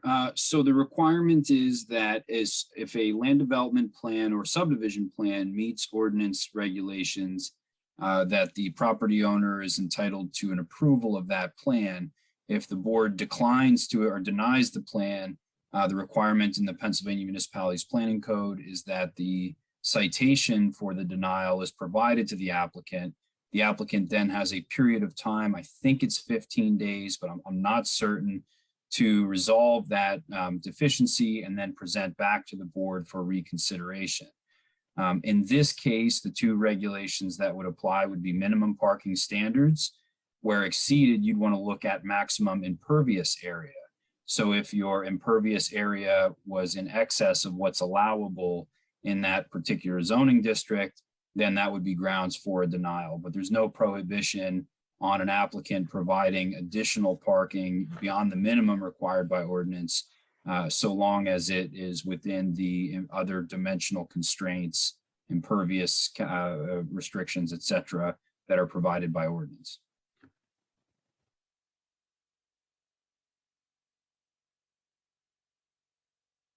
So as an individual member, we're not required to cite the violation of the ordinance. It would just be if it didn't pass. I certainly can't tell board members how to vote. I'm just speaking, representing the municipality's planning code and what it says in there, which is that's the expectation if a plan were to be denied, that the applicant would be given the citation and the provisions in the ordinance, which could then be corrected and presented again. Thank you. I have a question. How much impervious is allowed? What's the percentage? 80% is allowed, Pam, and Ooh. we are proposing 53%. Yikes. Yeah. Well, thank you. Yeah. Okay. I So have a yeah, question, we're Laura. well under the maximum impervious. Well, Patty. Oh, I'm uh, sorry, Pam. sorry. Patty, go ahead. Okay, sorry. So is there a way, well, I'm just going to come right out and say it. Maybe we can refer them to look at our credit program in our stormwater fee about parking lots and adding trees to get some credits. If that would be a means of getting more Mhm. trees in this parking lot. That's a good thought, Patty. Yeah, they have that recurring operational cost of the stormwater fee. That would be reduced. Yeah, I'm sure they're probably going to pass that fee on to the lessees, I'm guessing, that are benefiting from the parking. I'm just guessing. So it may not be as much of an incentive that one would hope. Yeah, Laura, that's typically how it would be done in any commercial setup. Yeah. So yeah, it sort of punishes the tenants in some ways, but we also Or have just- They pay for their resource, I guess one could say. yeah, no, I mean, But, yeah. we also have to install and maintain the stormwater system that we've put in here, which is extensive. It is a Right, very they good would thought, they would Patty, though. they would be entitled to the maximum credit, most likely, for their fee because of having a structural best management practice on site. The retention, the infiltration or retention, the retention basin. The basin, that's correct. And I should be clear, my points, my comments are rooted in the MPC. It shouldn't preclude the board from asking or requesting considerations based on what you feel is in the best interests of the community and on that site. Perhaps there is something that the applicant would be amenable to, be it sequencing construction of the parking lot or something to adjust for the need. So it's provided there's 5 years to build it. Maybe that's a consideration that the applicant would be willing to give in the interest of reducing the overall parking built initially. Perhaps not, and there may be no way to obligate that, but it doesn't mean that you can't have that discussion. Thanks, Dave. That's a good thought. I was thinking about that. I mean, I could just guess the answer. I don't know. I feel like I'm getting better at guessing developers' answers to things, just probably maybe asking the same thing over and over. I would just guess that there's an economy of scale with that site preparation, that would not even be something that you would even begin to entertain because of the, I guess, like you would not be shaving off much. You would be keeping probably 3/4 of it and just shaving off a small amount. And then that would not be economically feasible. It's just what I'm guessing. In terms of this project, I think in terms of the Whitehall Road Regional Park project, that was totally different because that's hugely oversized for parking, like 3 times more parking than it probably needs, but we'll see, I guess. But yeah. Any other questions? Laura, just one more. Yeah, I'm gonna Um, have one more too. It's quite all right. Go ahead. Okay, well, I was thinking along the terms that Dave just brought up, is the developer willing to consider any other, sequenced or, phased addition to the parking? I do understand the idea of wanting to bring in a good tenant that's going to be successful there, and setting something up so that they can accommodate who's coming. So, I don't want to, prevent that, but if there is, if you'd be willing to consider phasing that, I'm wondering what changes could be made, I guess, to the, between the preliminary and the final plan, if the developers were to go back and reimagine that parking area. But again, I do understand why this is being proposed. I wish it was just at the minimum requirement. I think that'd present a better argument for this many spaces. But yeah, so the question is, would they be open to looking at staging? Second question is, how would that impact their the next phase of their development plan submittals? And that's it. Thanks, Lisa. Justin or Mark? I mean, I guess it would be Justin that would be answering that question. I'm really not sure what you mean by phasing the development. So the suggestion was that building this many parking spaces was needed because it's unknown who the clients or the tenants of these storefronts will be. So it's not known how much parking is going to be needed. So if you were to construct, say, the 96 or 86 or something parking spaces, and later found out that you needed more, would you be willing to build the fewer number now, and it's in the saldo, so you could get a waiver on how many parking spaces you needed, and then add more additionally as you figured out who was actually going to be in here and what the actual needs were, rather than preparing for the most parking and planning for that when it may not be needed. So not to phase the building, but just the excess parking. I mean, I guess we would still have to plan for a maximum number, though.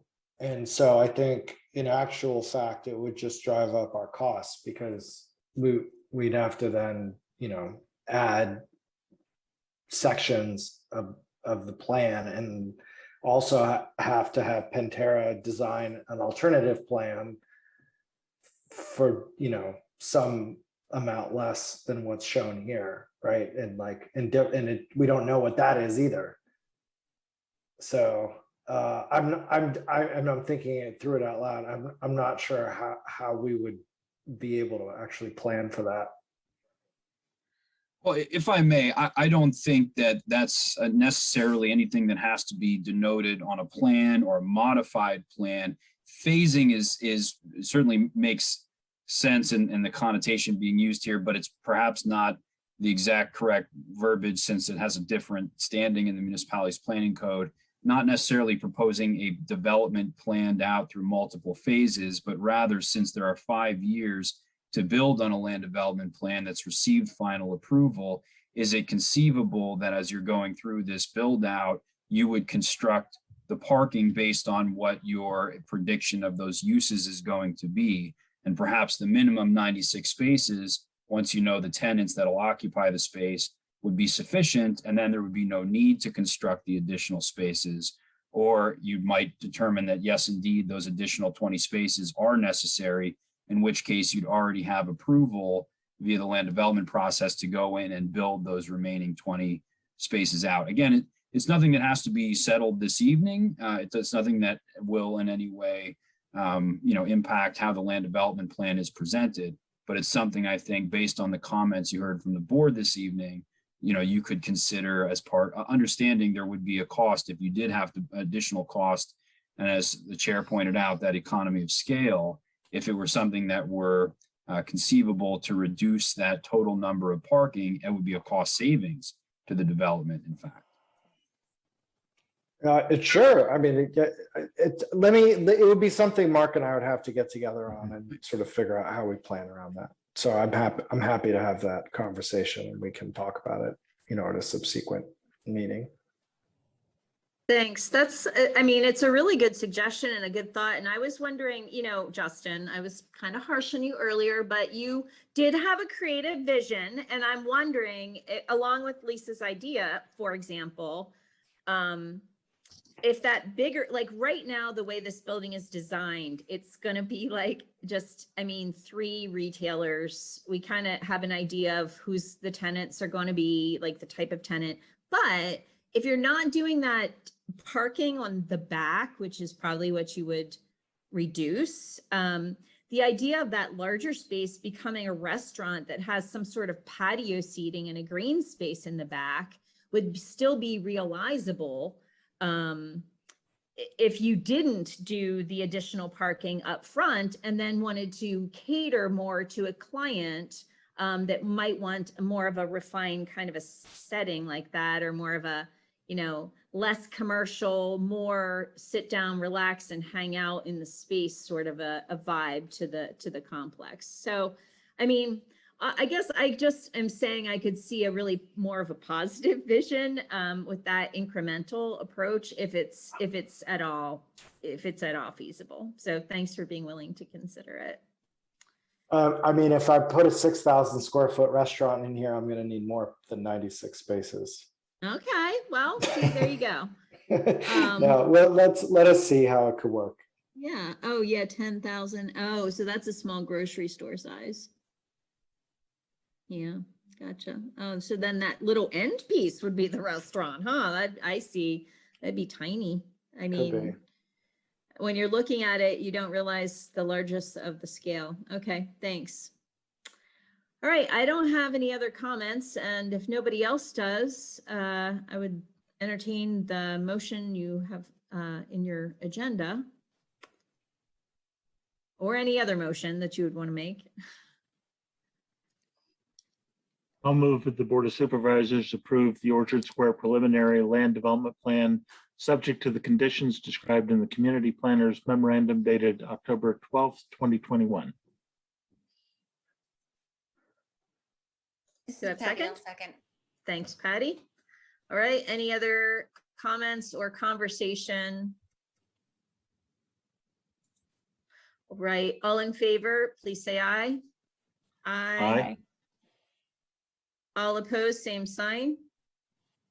All right, motion passes unanimously. Thanks for the good conversation, and thanks to Mark and Justin for your time. Okay, Thank you all. Good night. Good night. Okay, next up is the authorization to submit a grant application to the Center County Liquid Fuels Program, introduced by Dave Modricker. Good evening. Hi, Dave. Hello. Each year, the township submits an application to the Center County Commissioners for funding assistance through their liquid fuels allocation program administered at the county level. Last year's funding request was not awarded. This year, I'm proposing that we submit the same request, which is for improvements to the Science Park Road and Sandy Drive intersection, including the installation of a traffic signal. The project is in design. I checked today, we're at probably 33%. We'd have liked to have been further, but that's as far as we are with it. The signal is warranted. The warrant was approved. Studies have been done. Project is expected to be bid and constructed in 2022. The board's allocated funding. Total project cost estimate is $551,000. The requested amount from the liquid fuels grant is $50,000. So I'm recommending that the Board of Supervisors authorize the submission of a Center County Liquid Fuels Program grant in the amount of $50,000 for the improvement project, which is a traffic signal at the intersection of Science Park Road and Sandy Drive. Thank you, Dave. Questions? I have some thoughts. I have some larger thoughts on this. I have a little bit of cold feet on this, this traffic signal. I'm having a little bit of a cold feet thing happening, Dave Modricker, because, before COVID hit, I was ready to go forward with this. It seemed like a necessary thing. We were talking about economic development and how that corridor is one of our important corridors. And now when I go by, I just don't feel that same congested, anxiety-filled vibe in that area. And I know that when we were doing the warrants for this, right, there was some, PennDOT told us that if after we install the light, if it doesn't do something, then we have to just make it a blinker light, it has to meet some post-installation test of PennDOT's to be able to stand as a light. So now I'm just having a little bit of a cold foot with this project. If none of the other supervisors are having cold feet, great, we'll just move right on. But I wanted to bring it up because this is the forum where we bring up these kinds of things and see what others think about that. And wonder if we all had, or if some majority of us had cold feet, how would that then affect this agenda item? Would we be still applying for the same thing?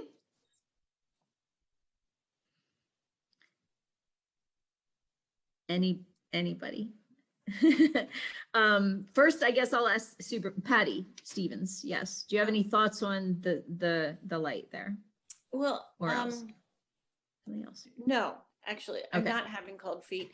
And Okay. my understanding is that I think isn't Center Volunteers in Medicine moving over there? That I do is not know. my understanding. I did hear that today, yes. Yeah, so Correct. I think they're moving over there, which would increase the traffic to that Yes. area as well. Significantly. Thank you. Well, that warms my feet right up, actually. So. Steve? Yeah, I just said I'm not having a problem with it because I think once COVID is done, we're going to be back where we were in terms of traffic. I think some businesses may find that they continue to do a remote, but I think within a few years, you're not going to see too much of that. And so I think, we did see a problem, and I think we ought to just move ahead with solving it. So. Sounds good. Any other comments before I entertain a motion? Lisa? I was just curious about, there was a subdivision plan for Farmstead. Is that the Farmstead in Greenleaf Manor that's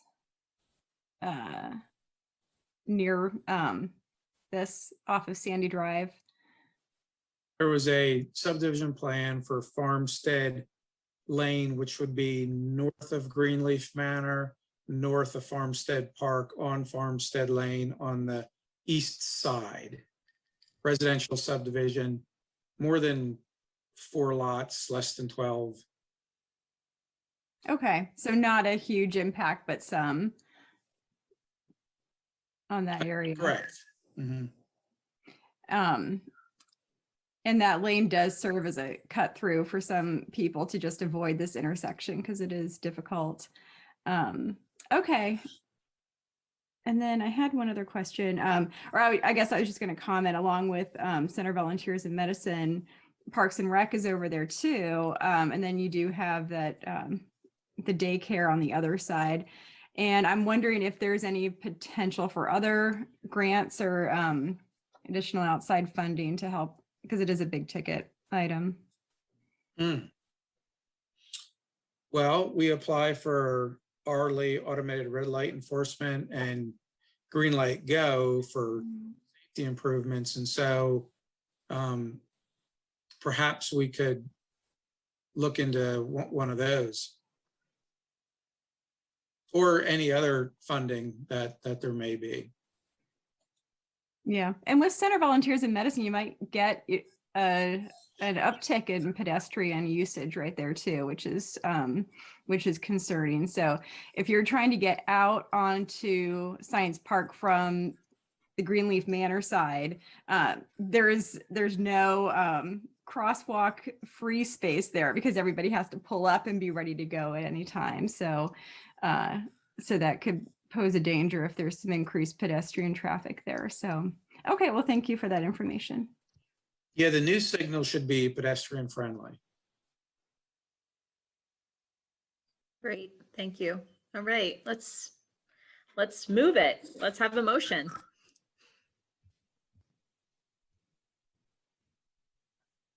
This is Patty. I move that the Board of Supervisors authorize the submission of a Center County Liquid Fuels Program grant application. Pam, I second it. You. Any further questions or conversation? All right, all in favor, please say aye. Aye. Aye. Any opposed, same sign. And motion passes unanimously. Thank you, Dave. Thank you. Okay, we're on to the certification of the 2022 minimum municipal obligation for the police pension fund and the non-uniformed pension fund, introduced by Dave Prabalka. Thank you very much. So this is an annual exercise of the board where you're asked, really prior to the actual state aid being known, to review our projections of what the minimum municipal obligation will be for the upcoming year. For the life of me, I'm not sure why. But here it is, and with your agenda, there's a memorandum that describes what we anticipate the minimum municipal obligation will be, both for the police pension fund and for the non-uniform pension fund. So in short, what happens is the township has an obligation under PA Act 205, which is what governs the public sector pension provisions, for a minimum contribution amount. This is our MMO, our minimum municipal obligation. So it's typically defined as whatever the current investments are, the total portfolio of the plan itself, what's needed to pay off any obligations to participants in that plan.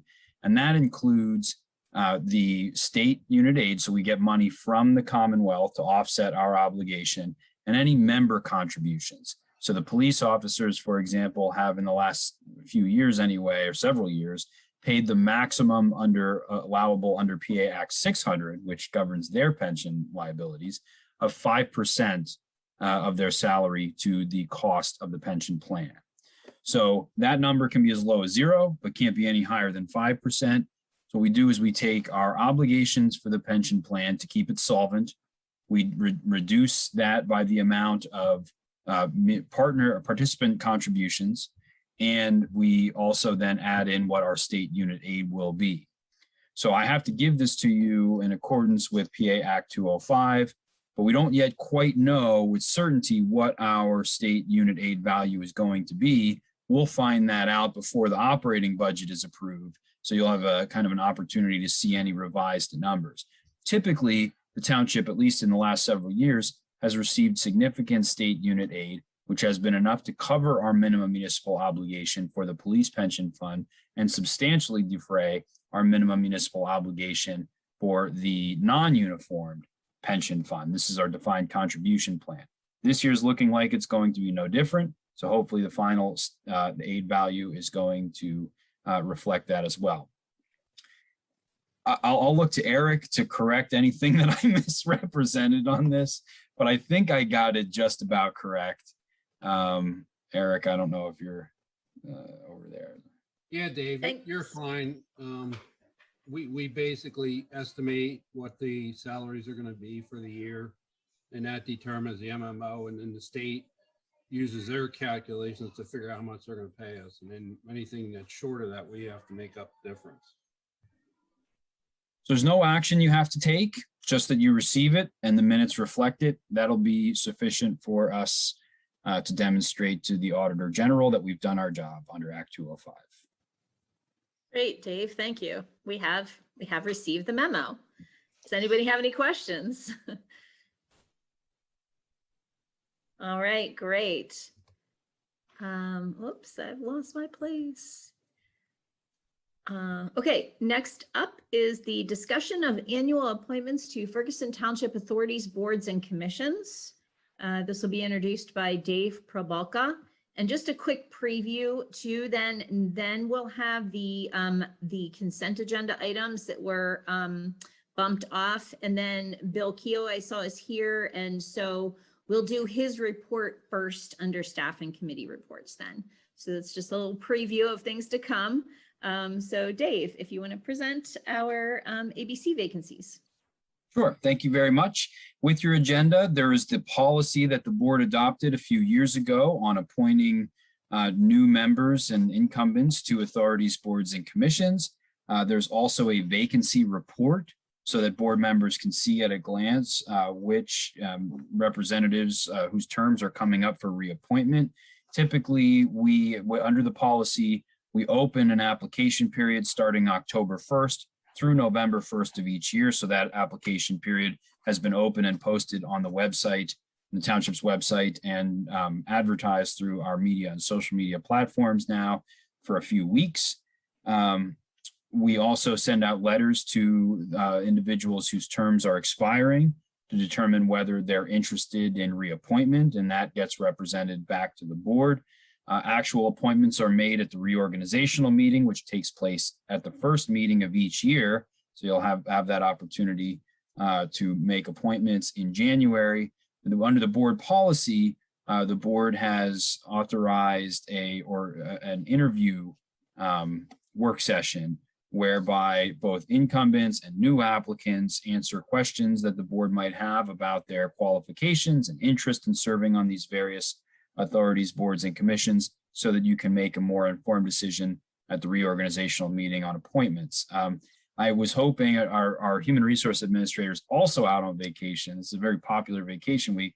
So I didn't get any updates as of today about who would be interested in reappointment, but thus far we have heard back from several ABC members, authority board commission members, that they're interested in reappointment. There is one member of the Parks Committee who indicated she is not interested in reappointment. That's Connie Puckett. So we'll have at least one individual who will need to be replaced on that board, assuming we have applicants that are interested. Again, this is another item that's largely for information only. If the board wants to schedule a work session now, or I could send out a doodle poll to follow up, it's really at your pleasure. And we can try to coordinate yet another date and time for us to get together before the end of the year and conduct interviews. It is a popular time of year for meetings. Dave, I have two questions about the vacancy report, the table of vacancies.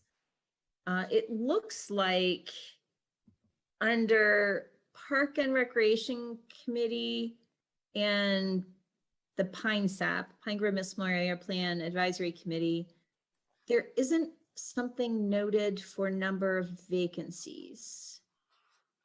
Is that because, well, why is that? That's a good catch. Yeah, I think that was just an error. So on the Park and Recreation Committee, there are 4 vacancies, and then there would be 2 vacancies coming up for the Pine Grove Mills Small Area Plan Advisory Committee.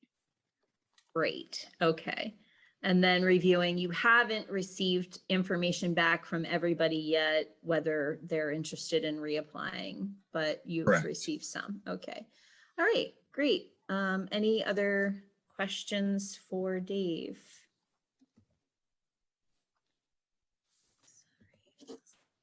Okay, it looks like none. Thank you, Dave, for the report. Next, I wanted to, I asked to pull those 2 items off the consent agenda. Dave, I know I've asked you this question before in years past when the same thing has come up. This is about Fox Point and Hunter's Chase and their phasing. And so this year, nothing has changed in their phasing, right? So no years of purported build have changed. But my question is about why are we doing this? Like, I know it's something MPC, but is this an action that there can be any change made on our parts? I know the developer can change things, and they do, and they have, and they continue to every couple years or whatever, every year maybe. But what about us? Like, why is it coming to us, and what does this give us opportunity to do or to comment on or to change? Thanks. Great question. You're really testing my MPC knowledge this evening. Sorry. No, that's a good thing. I need to stay sharp on it. So under the provisions in the municipalities planning code that apply to how approval of plats, or in this case, land development plans, they're called plats in the MPC. So this is section 508. There's a very specific section or subsection of that pertains to how ordinance changes impact phased land development plans, phased developments. So essentially, as I pointed out in the previous agenda item, an applicant has 5 years from the time of plan approval to begin construction, really is what largely that standard applies to, of their development plan.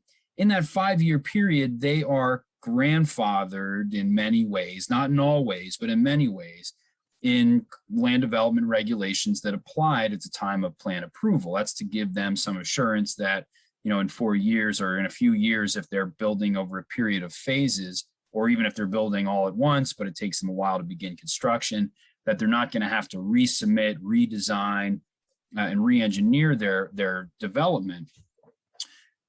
But in cases of plans that exceed that 5-year horizon, phase developments that go beyond that 5 years, the MPC says that the applicant or the property owner has to submit an annual phasing schedule that's subject to approval by the Board of Supervisors.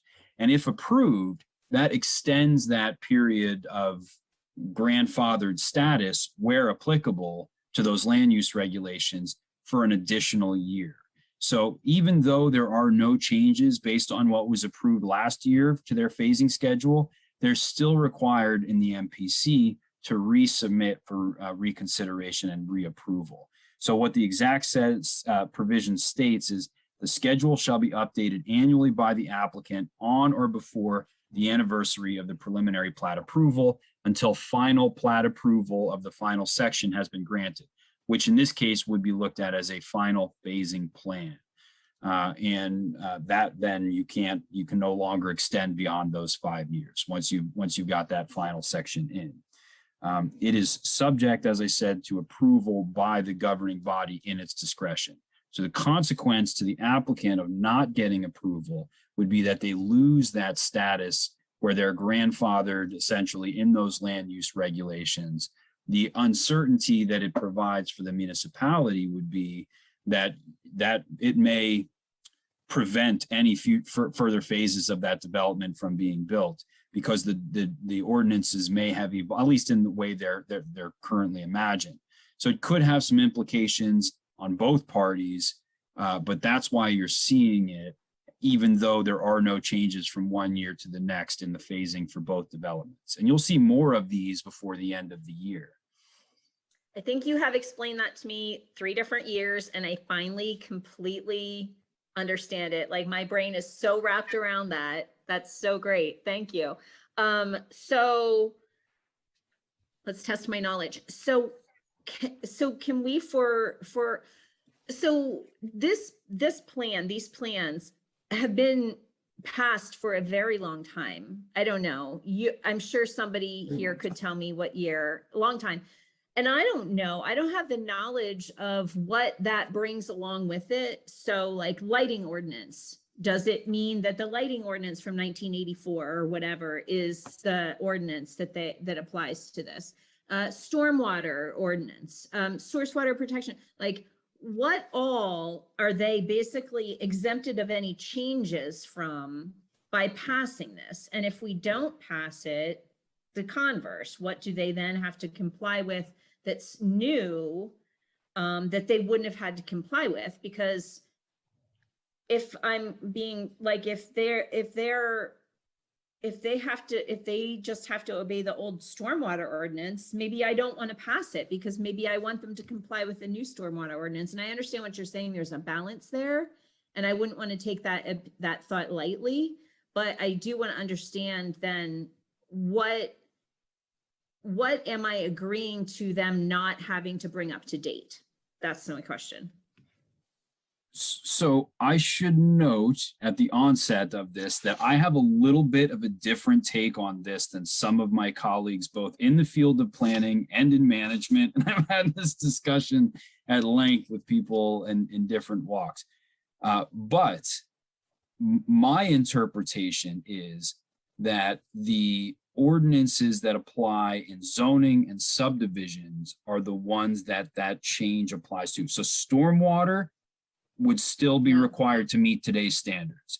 So Okay. even though when they submit for final land development plan approval, they would need to be able to demonstrate compliance. But things like uses, setbacks, impervious coverage, parking, lighting, which I do believe falls under our subdivision and land development regulations. So that would be another one. I mean, and now there's detail on, I mean, these are residential plans far and away, but so lighting may or may not apply depending, or it may or may not have changed much, I should say, in that roughly some of these plans, to your point, are 30 years old or older. I mean, these are plans. Are these the ones that are like 30 years old? I was kind of like exaggerating, I thought, but I guess I'm not. So No, these were approved in the early 90s, the landings in Fox Point, mid 90s, somewhere in that time frame. I don't know the exact dates, but yeah. So, but anything else that is not resident in the zoning or subdivision land development regulations would be required to comply with today's standards. Now, where the disagreement comes into play is with what the MPC says, which says, while such application is pending approval or disapproval, no change or amendment on the zoning, subdivision, or other governing ordinance or plan shall affect the decision on such application. I can get into depth why I don't think that applies to these phasing schedules, but I'll save that for another time. Really, in my opinion, my professional opinion is that other than the zoning and the SALDO, subdivision land development, all the new standards would apply regardless of whether this phasing plan is approved. Certainly, if it were denied, they would need to resubmit through the preliminary plan approval process, and it would have to comply with all of today's ordinance regulations, including zoning and SALDO. thank you, Dave, so much. Sometimes on these meetings that seem to be a little lighter on the agenda, we get to go into in depth. So our meetings always end up being longer than, than we wish, but Lisa, yes. But thank you. Exactly to that point. Two quick questions. So the first is maybe more of a comment. That land development plan for the landings, does this include the commercial portion of that?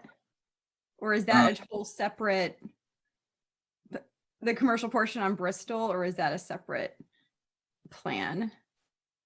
Good question. I thought it was part of this in one of the phases, but I might. And the only reason I'm asking is because several years ago, that developer came in and asked for a change in the size of the commercial space because they weren't able to bring in any potential tenants for a smaller commercial space. And this is really challenging my memory here. So the planning commission at the time, and I guess the board approved allowing a larger commercial space usage. So it just has me curious. There's still nothing there yet. Tonight we approved a brand new commercial space of similar size, just a couple blocks away. So that's curious, but then, and I don't know where that fits in with their phasing. So maybe it just doesn't make sense for them. So that was really just a comment. I was wondering if that was included in that. It is. The neighborhood commercial is identified as phase 8 and 10. Okay. Well, there's 8 is really what I think you're talking about, the 60,000 square foot neighborhood commercial, which was intended to be that small grocery store. Sorry to interrupt you. I just didn't want to lose sight. No, thank you. And I think it had been maybe 20,000 feet before. And That was my memory. Mhm. okay. And it got increased to 60 and now there's still nothing there. So, it's interesting. I'm sure one could really study this and explain the reasoning behind how some of these things are coming up or not. the- maybe. Steve said no. At least according to the applicant, the reasoning behind, I think the reason it hasn't happened yet is the board held firm on its restrictions on gas pumps. I think they wanted a small grocery store with several gas pumps and islands, and the board was willing to accommodate some of the request, although not all of it.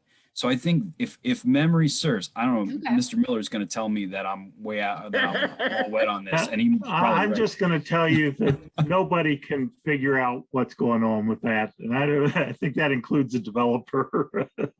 Okay, that I don't think there's any way to predict that one because my opinion on it is that the planned residential development was a thing of the 90s, and it wasn't a thing that really pertained to this area.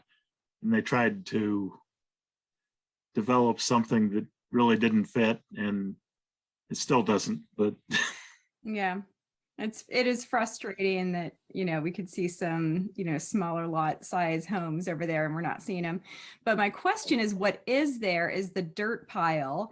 And in the past couple of weeks, that's been used as some equipment. There's been, I think UAJA has had their equipment.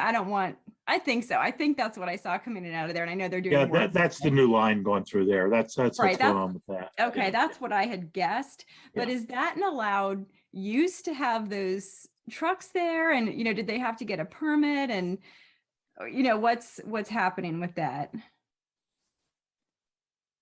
Or maybe not, you don't have to answer You're that, but I tough on guess. me tonight. Yes, I think there was All the hard definitely a questions. permit. I Okay. don't think there's a zoning permit. There's probably a grading permit that we've issued. I know there's an erosion and sedimentation permit that was issued by the County Conservation District because we've had some enforcement issues with that over the years where they've been, for example, required to seed it. I think they've done some improvements there to stabilize it, but they hadn't been compliant with the provisions of their ENS controls. So I'm stretching. I think that's it. I don't know that there's any other zoning permits that would have been issued for that application other than just a grading, your standard grading permit. It's similar to fill site that we have in another location in the township.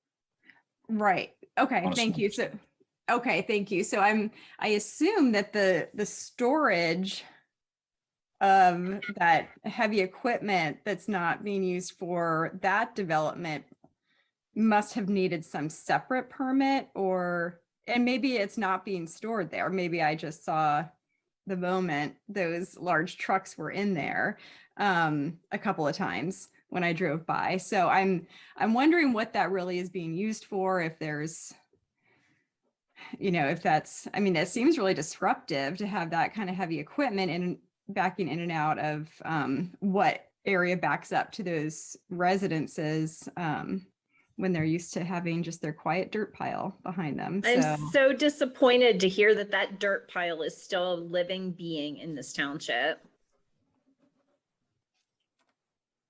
I can check on whether they have any permits for a construction laydown yard or equipment storage and respond back. I'm not certain. Right. Thank you. Sorry to drop that question on. Thank you so much. Well, my pulling of the consent agenda item has certainly inspired some conversation here. I feel like I am fully understanding that process and I'm ready to pass that. Do I then motion or I call for a motion to pass them separately then? As with Prerogative of the board if you wanted to do them together or separately. I'm sorry, from the consent agenda. So Oh, the yes, motion, yes, I'm okay. sorry. Yes, So- that's right. Okay, so then the motion that I would be asking for is just to approve those two requests that had been made, basically. To approve the phasing schedule changes, non-change, the phasing schedule submission by the developer. Okay, great. This is Patty, so moved. Thank you, Patty. Do I have a second? This is Lisa. I'll second. Great. All in favor, please say aye. Aye. Aye. Any opposed? All right, motion passes unanimously.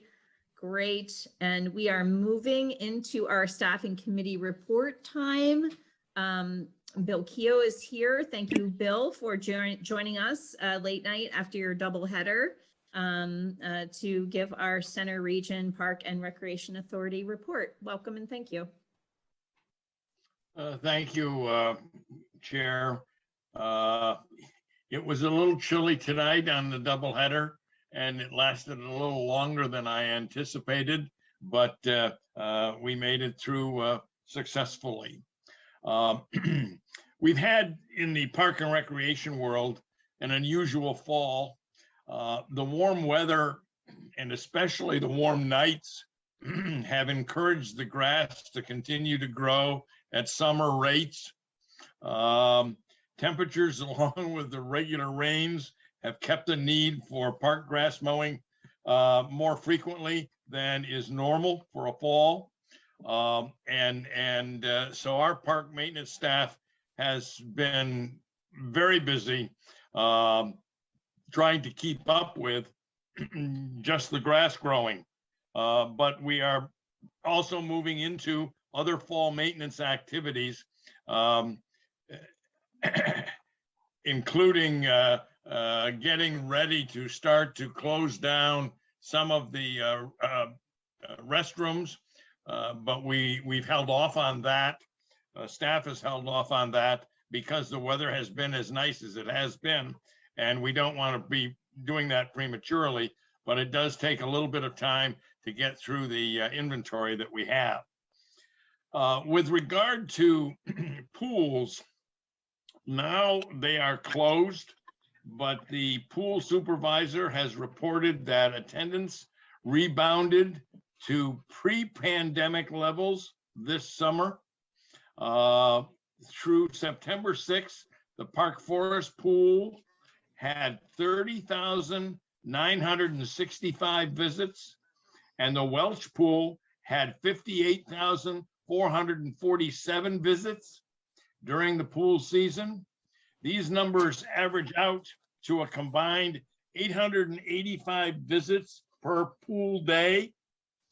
Well, many people also think of the region's pools and its use in terms of general open swimming for our residents. It is worthy to also note that approximately 18,000 of the 89,412 total pool visits were in support of our instructional programs offered at both pools. Our aquatics programs do not stop when the pools close. And in fact, we move indoors, and we use the State College School District Natatorium for fall, winter, and spring seasons. But in addition to the general free or open use of the pools by our residents, we have a very vibrant instructional program at both of our pools. Our fall programming is well underway now, and it's interesting to note that in our youth sports program, we've got cross-country runs in partnership with the Nittany Valley Running Club on 3 Saturdays and they're doing this cross-country run program with 3 different distances for the different youth. We've got 3 levels of soccer shots programs, a mini level, a classic level, and a premier level. We have a Smart basketball program at Suburban Park, and we have a Spring Creek Park youth tennis program going on this fall. In adult sports, we've got a wooden bat league, and there's either 12 or 13 teams. In fact, that's what I was umpiring tonight, is the wooden bat league. It has become a very popular fall softball program, and we operate that program at Hess Field. It's interesting to note that the fences at Hess Field are shorter by about 25 feet than the fences at Oak Hall. But just by having the players use wooden bats only, for many of us in softball, that's called old school. The distance of smaller distance at Hess Field doesn't seem to impact all that much because the wooden bat use, the balls do not fly as far as they do when they use the metal bats. In addition, this fall, we've got a sand volleyball league out at Circleville. We've got a regular adult volleyball league. We've got an adult flag football league. And of course, pickleball is a survivor. And we are partnered with the local pickleball league to provide pickleball activities for adults. Our Millbrook Marsh program is active and well. I know that we've been talking about the walkways, and we're still moving forward with the process of rebuilding some of the walkways throughout the marsh. But our puddle jumpers program is very active. We have some interesting 3 different pollinator programs that we offer at the marsh. We also have a backyard chicken program class for beginners and a nature classroom for the homeschooler program that is alive and well here in the region. And we also sponsor naturalist walks throughout the marsh. So the marsh is an active place, even though we've had to curtail some of the walkway activities to a smaller area. Probably our biggest challenge has been our active adult center, which is located out at the Nittany Mall. With this whole business of the COVID and when you look at the population that we're serving in the active adult center, they're the target population as some of the most vulnerable. So we had to curtail that program rather significantly over the last 1.5 years, 2 years. But I can say now that we are fully open, and the participants in that program are just so thankful to be able to get back into some socialization activities through our active adult center. Very honestly, our staff during some of our closed down time spent extra time making phone calls to our regular active adult participants just to keep them in touch with and involved with our program during the shutdown periods. We're really active with the health and fitness programs for both youth and adults, and there are 10 different options this fall for health and fitness programs for our center region residents. Oh, and by the way, the Halloween parade is back for its 75th year. That will be Tuesday, October 26th, with a lineup for the paraders at 6:30 on Burroughs Avenue. And this activity is in partnership with the State College Lions Foundation. We're pleased to announce that the Halloween parade is back again. Whitehall Regional Park. Let me comment a little bit about that. Back in September of 2020, the Park and Recreation Authority received 6 bid packages and 1 alternate bid package for Whitehall Road Regional Park. Through the bidding and descoping process, only 2 bids were awarded for playground fencing. One was for playground fencing and for playground installation. The lower bidder failed to complete the contract process with regard to the fencing. And so we are rebidding that. The remaining bids were all rejected as the authority in the general forum had to work through the final funding arrangements in the late winter of 2021. We're now at another milestone of bidding the remaining bid packages for the Phase 1 development of Whitehall Road Regional Park.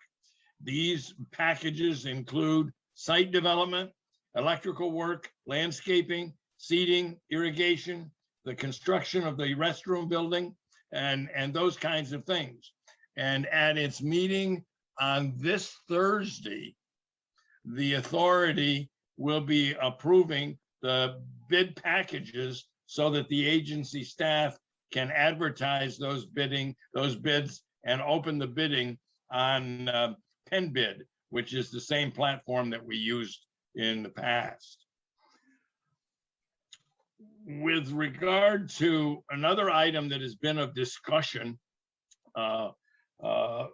food truck and concession discussion, I requested that the authority agenda take time to discuss feedback that was received during the agency's budget presentation related to the proposed mobile food concession that the agency had suggested and put in the budget. It should be noted that the agency staff was asked to do additional research per the request of the Finance Committee and provide that research prior to the October 14th Finance Committee budget wrap-up session. The agency staff has completed that research and they will be presenting that to the authority for our observation and discussion. Probably the last item that I'm reporting to you on this evening has to do with the ongoing authority governance discussion. Kathy Madison, who's the chair of the authority, requested that we have this item on our agenda for further consideration and discussion at our meeting this coming Thursday. In general, the executive committee of COG is looking to propose that a task force be created to begin discussions on the governance process. And the task force membership is to include the members of the Center Region Park and Recreation Authority, along with several others. Today, I received a document that I think worked through the COG administrative staff, along with our park director, Pam Saukangas, as a worksheet and a process by which the governance process, the governance piece can be worked through the COG. It also includes a timeline for action. This item, it's my understanding, is to be discussed tomorrow in the executive committee's meeting of COG. And while I haven't completely digested it, because I just got this today, there appear to be 4 goals that the governance special committee needs to be expected to return to the general forum.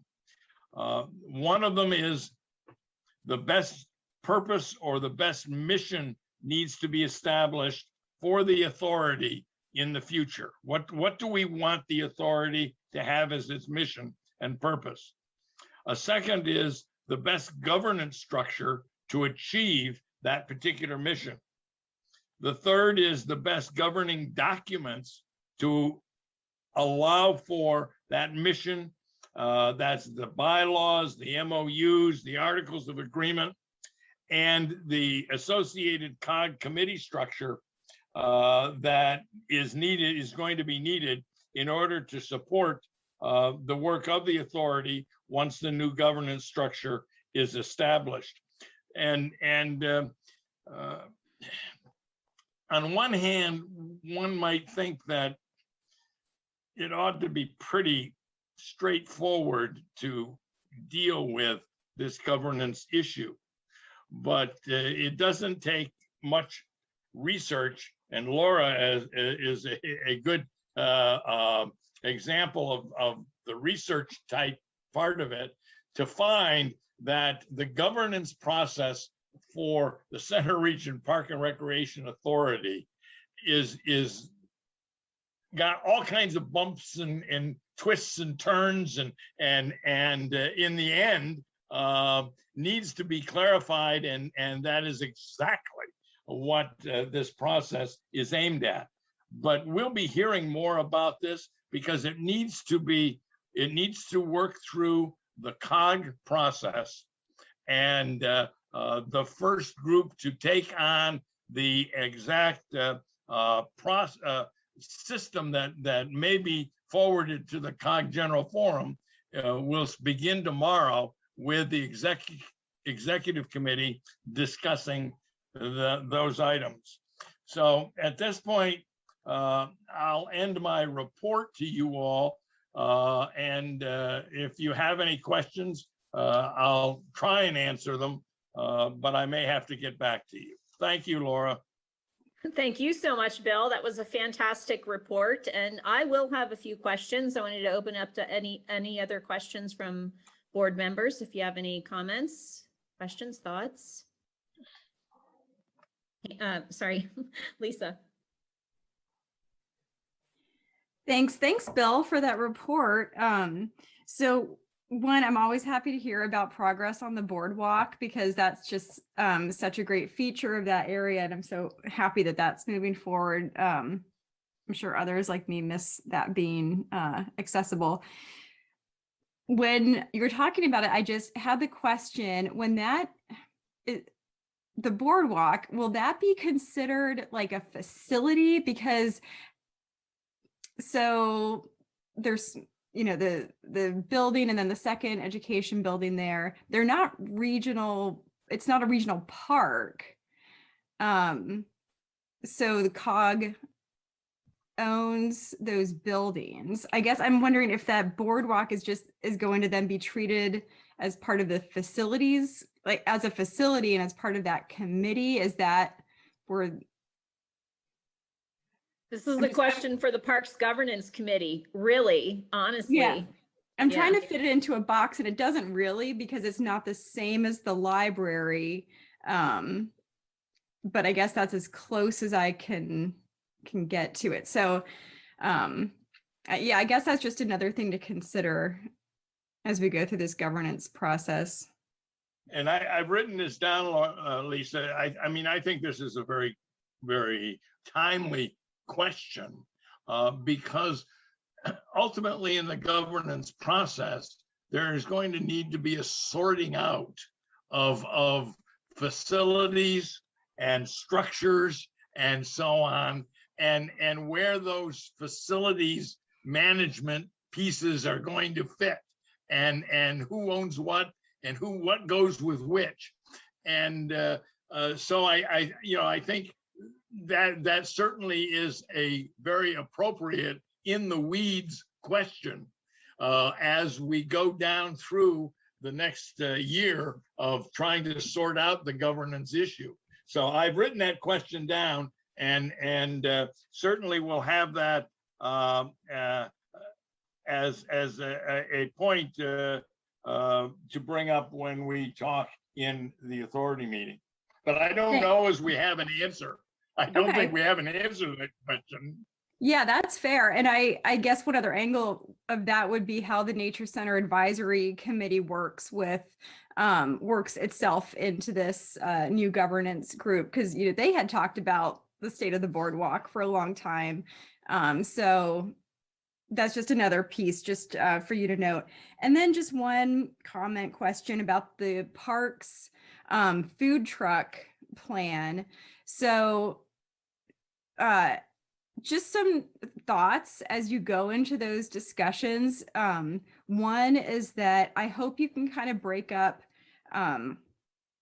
what different areas that food truck would service, or how the different facilities or events will use and need concessions. So I would look at the pools differently than I would look at tournaments, differently than I would look at just our regular parks. So, you know, obviously a tournament facility needs concessions, and so you need to accommodate that somehow. So those needs are different when you have a lot of people coming in for a full day than somebody just visiting a park for an afternoon. So so there's big differences there, and I hope that gets explored as you guys talk about bringing, you know, creating this this food truck thing. And then as far as like with the pools, because there is some concessions happening there with some of the ice cream trucks, or, you know, the Ritas when they come. And I guess I'm just really curious about the need, or what you've heard from residents about them wanting more food truck or concession options at the pools. There are sometimes there used to be vending machines there. Those were okay. I guess I'm just wondering what you would bring there. To me, the pool's already really expensive, even as a resident, and even if I had a season pass, it's already expensive. And so if the Rita's truck is there, then you factor that in too, or you're saying no. And so that's just increasing your cost or your consternation. And, you know, and people do order pizzas a lot to the pools. And so if they do need a meal, so I'm really curious. I never would have considered that we need a real food truck at the pool. So I'm curious about the feedback that you guys have had from residents that brought this on, or if that's kind of an afterthought, and it's really, we're talking about the tournament facilities and their need for more concessions. So just a couple of notes as you go into those discussions, making sure we're really thinking through everything and all the different needs, and making whatever is going to happen work for everybody. So those are just a couple of thoughts.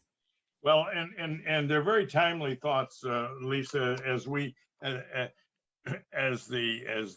authority starts to discuss some of those issues.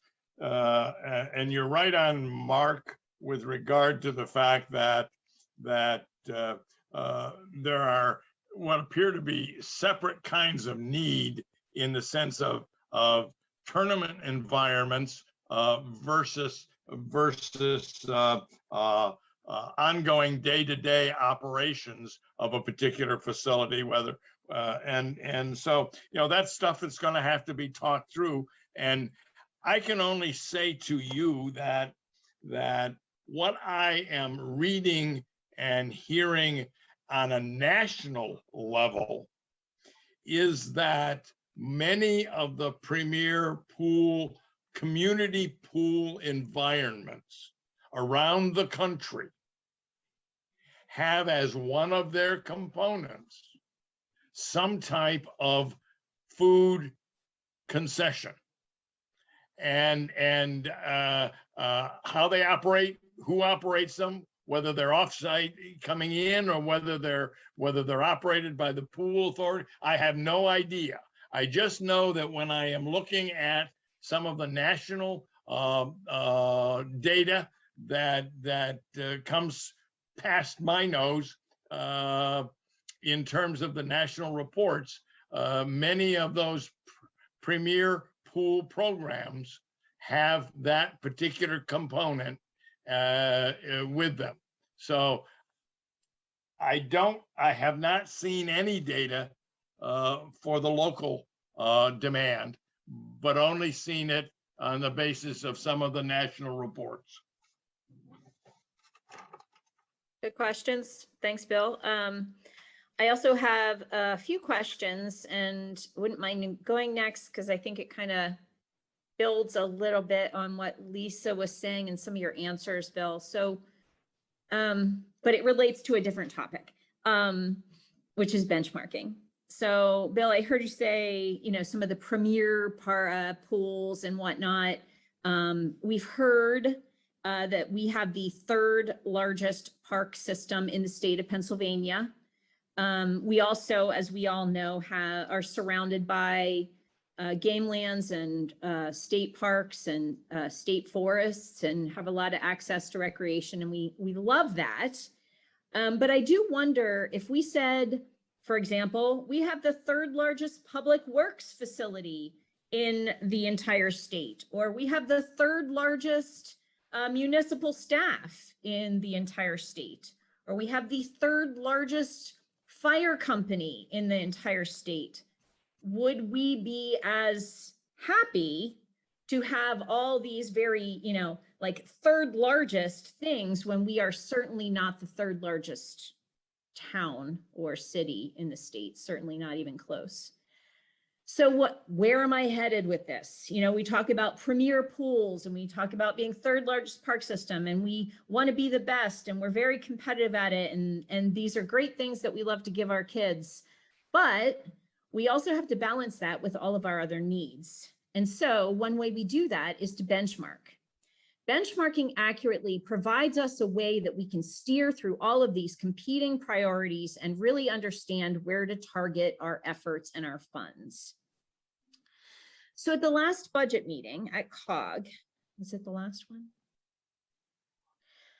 At one of the COG budget meetings, there were several long budget meetings.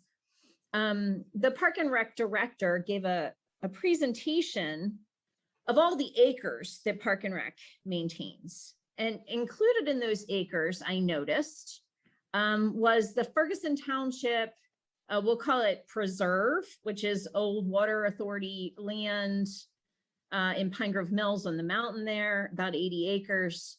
So 80 acres that is just woodland sitting on the side of the mountain was being included in the acreage that Center Region Park and Rec maintains. And then those numbers are then being used to provide the platform for the elected officials to understand why we're going to need to hire 16 new Park and Rec staff over the next 10 years. So what I would really like, and when we move into this park governance conversation, is if we could really try to get these numbers correct. We spent a lot of money on that park comp plan, and it did a good job of inventorying what we have. But then we didn't take it to the next level of really understanding who does what within that inventory.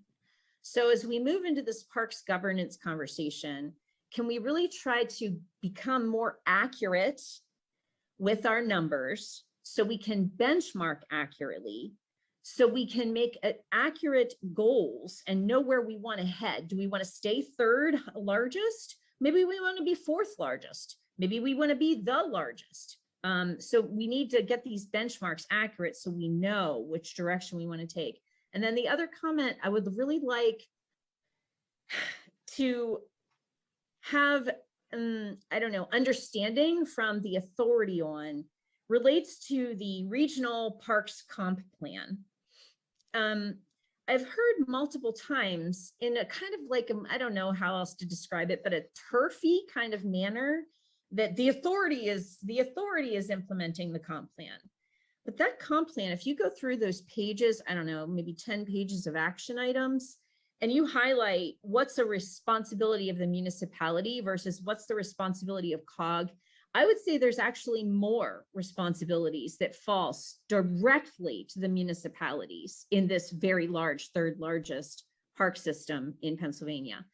And so when we move, when we're using that as a guiding document, can we take that perspective that this is a shared plan that we will have shared responsibility to implement, and we should have shared prioritization on that? So this is moving in my last point. I know that it was during the meetings that were not advertised, that the comp plan was discussed and the responsibilities and the priorities of the comp plan. I know it was during those non-sunshine meetings, and I'm not bringing that up to beat up on anybody. I'm bringing it up because as chair of the Parks Capital Committee, I had asked many, many times in those meetings to please have the authority, please invite the Parks Capital Committee, please invite us to those work session meetings where we look at the comp plan and we identify priorities. I wanted us to be invited so we could represent that shared responsibility of implementing that plan. So it was very well known that, right, the elected officials wanted to be invited, but not only did that not happen, it was not even public or advertised. So now we've got this multiple work sessions on the comp plan with priorities have been decided with no input of the elected officials. So as we move into the parks governance discussion, which I certainly fear all the eggs are being put in this one basket, which I think is a bad idea. I think we should be chipping away at these things as they happen and not making it such a big thing. But nonetheless, we're putting all the eggs in that basket. As we move into that discussion, can we please talk about evolving a process together to implement that comp plan? And that that's my final comment. And thank you so much for your work there, Bill, and for bringing us all this information. Oh, I do have one question, and maybe you don't know this, but maybe you could put it forward in your authority meeting when you talk about the bids. Our board really was interested in a reduced parking option for the Whitehall Road Regional Park. We thought that, what is it, 570? I don't know. I've repressed the number of parking spaces there, but we thought that that was just really over the top. I'm wondering, Bill, if the bids are set up in a manner that enables us to kick that decision down the alley a little bit. So are the bids made in a manner that some of that excessive parking can be delayed if we decide down the road here a little bit that we want to? And then the reason I'm asking that is, right, so we are going to have an opportunity to maybe release more money to the authority to do more amenities. But I think that there's only so much money and we don't know what the bids are going to come in at. So we really want to be able to preserve our nimble decision-making. And so when we're setting up those bids, if we can have some of that parking chunked out individually, then we wouldn't have to accept it right up front, perhaps. So that's my question. I might not have posed it exactly properly, but Lou Brungard is pretty good at translating what I mean when I say these kinds of things about facilities. So hopefully if we can get that out there on the table, Lou can kick that around a little bit and get us an answer for that. And now that really is my last comment. Bill, do you have any questions for us? Because I know we had an extra long. Well, one of the comments goes back to your early, when you were talking about benchmarking and so on. And I am aware that there is a category of, quote, parkland acres that is kind of in a unique category. And that's the 80 acres you were talking about. It's not public land, but it's somehow, and I do not know what the history of this is, somehow historically it has gotten lumped into the, quote, total parkland acreage, both for Ferguson Township and for the region. And I have no idea how that happened. I do know that 80 acres does sit in a non-public kind of entity. But I don't know whether it has to do with how we, when I say we, I'm talking the Ferguson Township, how we got that land in Ferguson Township, or whether it sits somewhere else. I don't know. Does it even predate you, David? Yeah. I Yeah, actually, I know by that- quite a sorry. bit. Yeah, Yeah. yeah. It predates me. It's actually part of the original Thomas Ferguson parcel. So that's how much that parcel predates all of us. Right. Well, it was sort of legacy property as a result of the dissolving of the Ferguson Township Authority. So The that's water how authority. it sort of became, the Out. township became custodian of that approximate 80 acres. But And Bill, I 60 do know, acres. Laura, I do know that when the township, or when the park authority reported some of the numbers in terms of parkland for the whole region and by municipality, I do know that 80 acres got in the table. And I do know that there also were 2 asterisks next to it. And those asterisks referred to it as former municipal authority land preserved for watershed protection, not considered parkland. And you know, I imagine it could be taken out of a table just as easily as it got in, but it kind of sits in that non-public environment that goes back to the municipal authority as land preserved for watershed protection. right. And Bill, I don't mind. I mean, there's different ways we have to look at that data. And that's really, I mean, I'm thinking about that in terms of it being part of Ferguson Township open space, really, and it is public, but here's the thing. When we go into a budget and we're justifying staff because we're maintaining 1,000 acres of parkland, when we're actually really only maintaining 750 acres of parkland, that's the kind of place that matters then. And so, you know, I remember when I first started and the then director of parks kept saying, we provide all these parks for $37 per person, 37. And I thought that I've seen our budget. That is absolutely not possible, not humanly possible that we do that. Well, that person was using students, right, in our population. So there was an extra, I don't know, 70,000 people or something being thrown into that equation.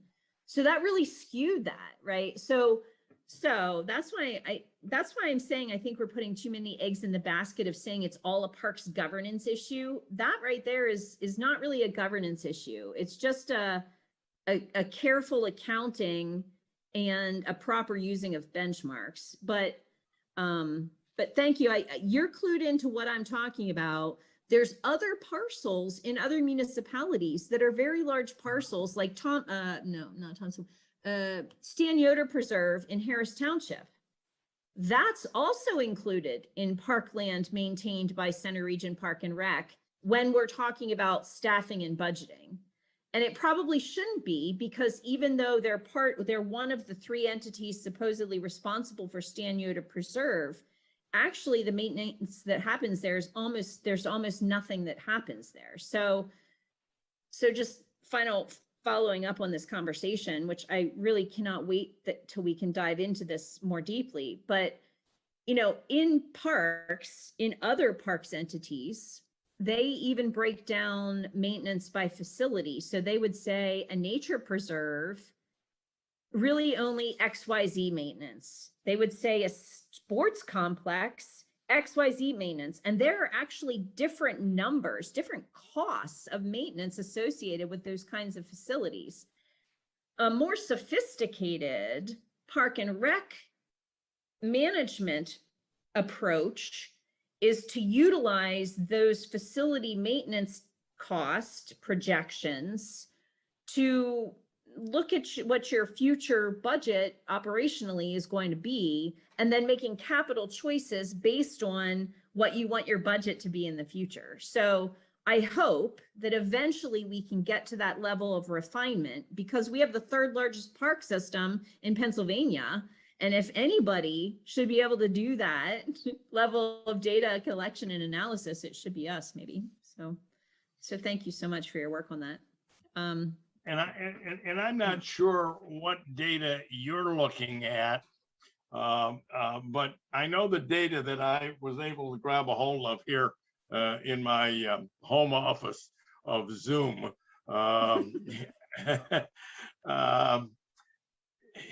indicates that there are almost 800 acres in the center region of labeled parkland that is not maintained by the Center Region Park and Recreation Authority. And it clearly, the tables that I'm looking at clearly differentiates the between the total number of acres that are assigned to parkland in the region versus the acreage that is managed by the Recreation Authority. And there is clearly an 800 acre difference in that.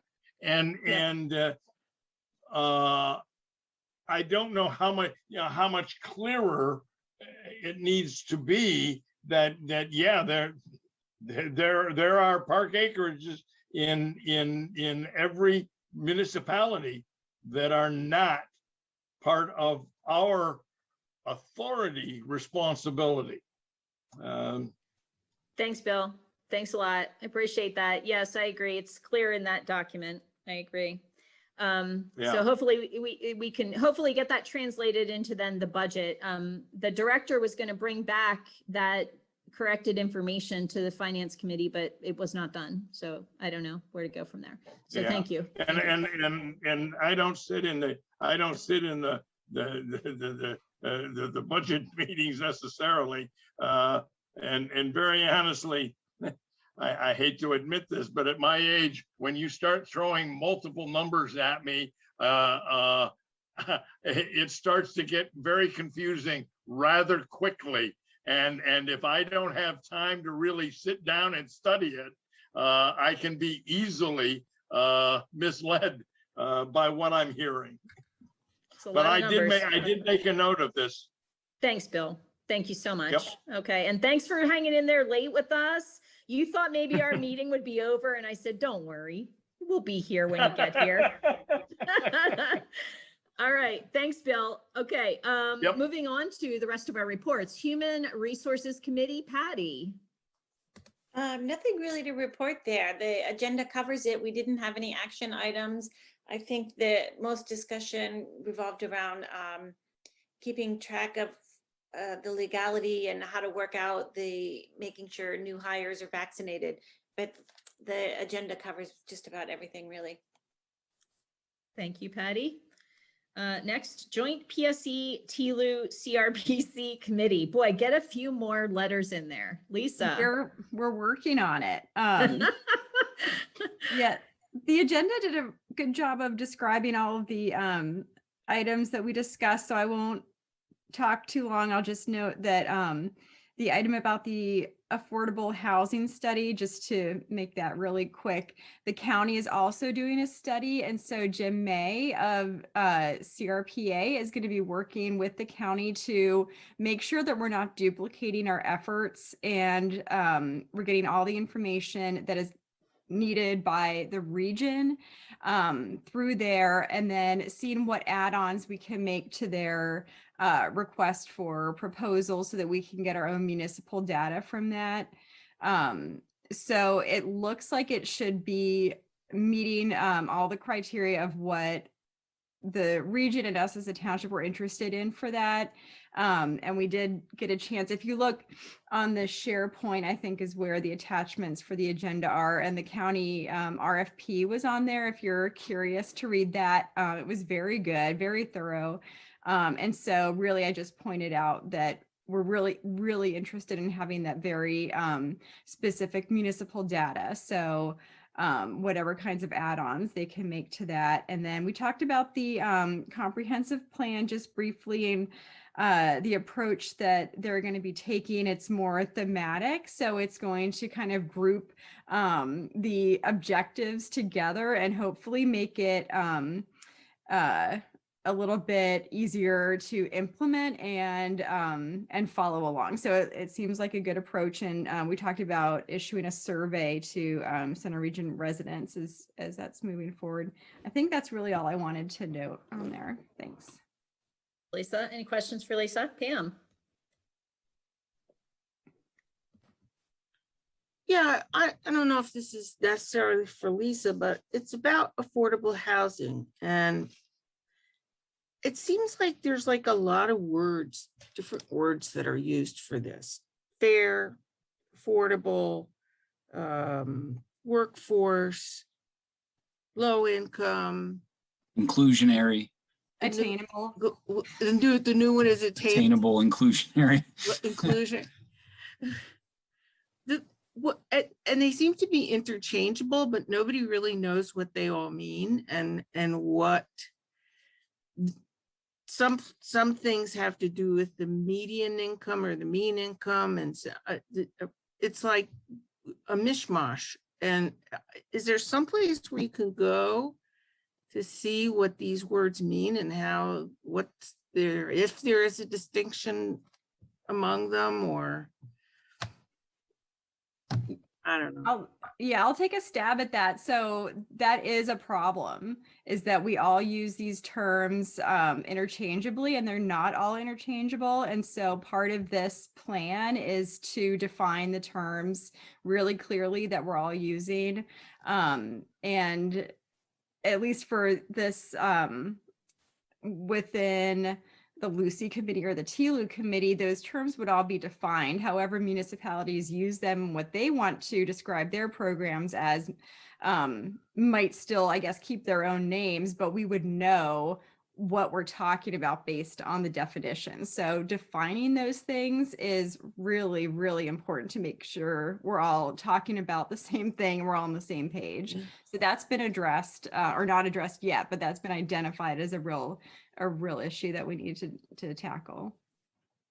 Thank you. Thanks, Pam. Good question. And you're up next with the report for the Climate Action and Sustainability Committee.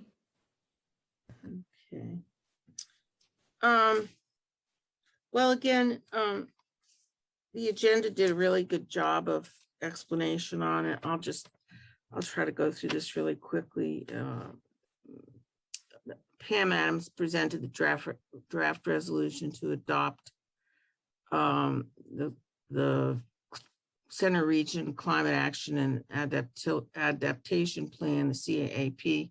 Basically, it was based on a resolution from 2020, which directed a regional plan to achieve 45% reduction in greenhouse gases by 2030 based on the 2010 levels, and 80% by 2050, with the remaining 20% reduction through carbon offset projects.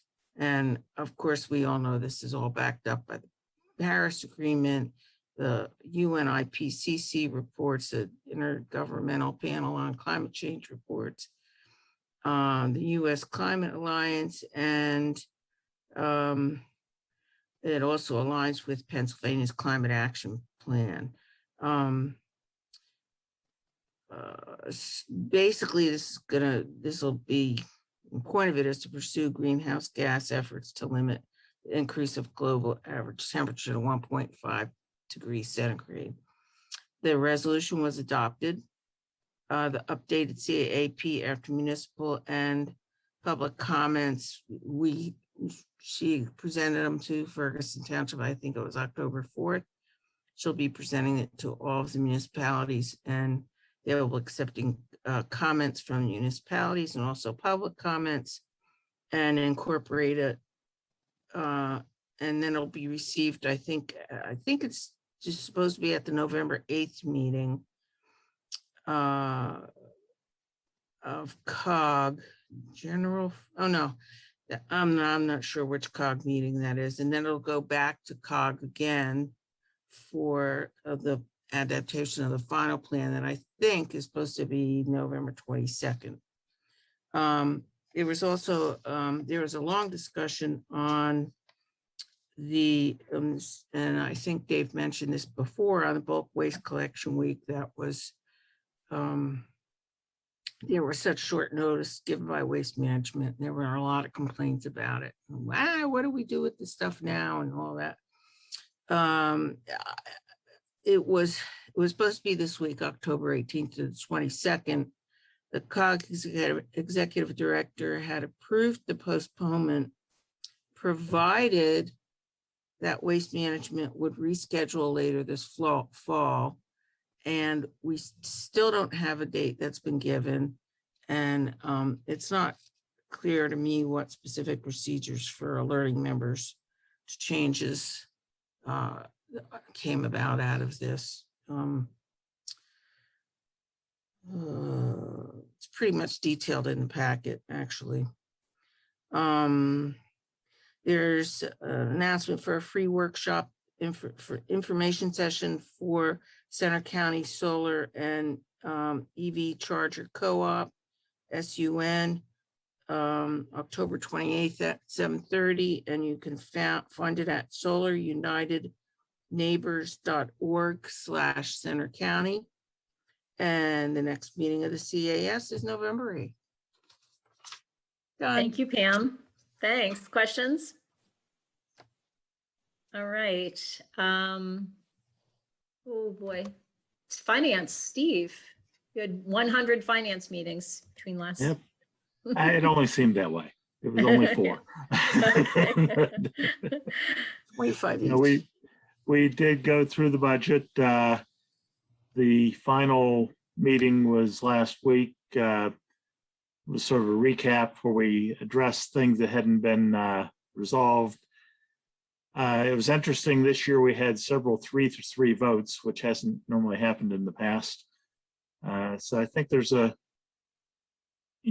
some questions that people are having on the budget, from different municipalities. The thing is, there are different questions from each one. So it leads to a lot of discussion. We ended up, the main things that we were trying to address at the end, mostly the budget didn't change a lot from what we started with. The 2 new positions for the finance administrator and human resources administrator, several municipalities wanted to hold those off beyond the April, I think it was April, was set as the potential starting date, and do one early in the year and then hold one off till the next year. That was one of the 3-3 votes to change that. We did end up keeping it the same as it was in the original budget. We'll be hiring both of those. I guess my comment on that is I didn't make it the finance committee, but I may make it at the general forum, that I think some of the municipalities are taking more of a look at percentage increase rather than what do we need. And I think they get hung up on the percentage changes, which sometimes aren't huge in terms of dollar change. They're just a percentage change. And I've found over the number of years I've been on the finance committee that there seems to be a real focus on that number rather than, looking at it as either a flat number or, what is the justification for need. But that's just my personal take on it. So, but we did go with that. We discussed the food trucks was the big issue that essentially, I guess what happened with that, it appears, is that there was an approved or a appropriation that had been in previous budgets for a on-site concessions at Welch Pool. And the proposal just sort of came up that a food truck might be more a better way to do it, more flexible. So that appropriation sort of got transferred from Welch Pool to food truck.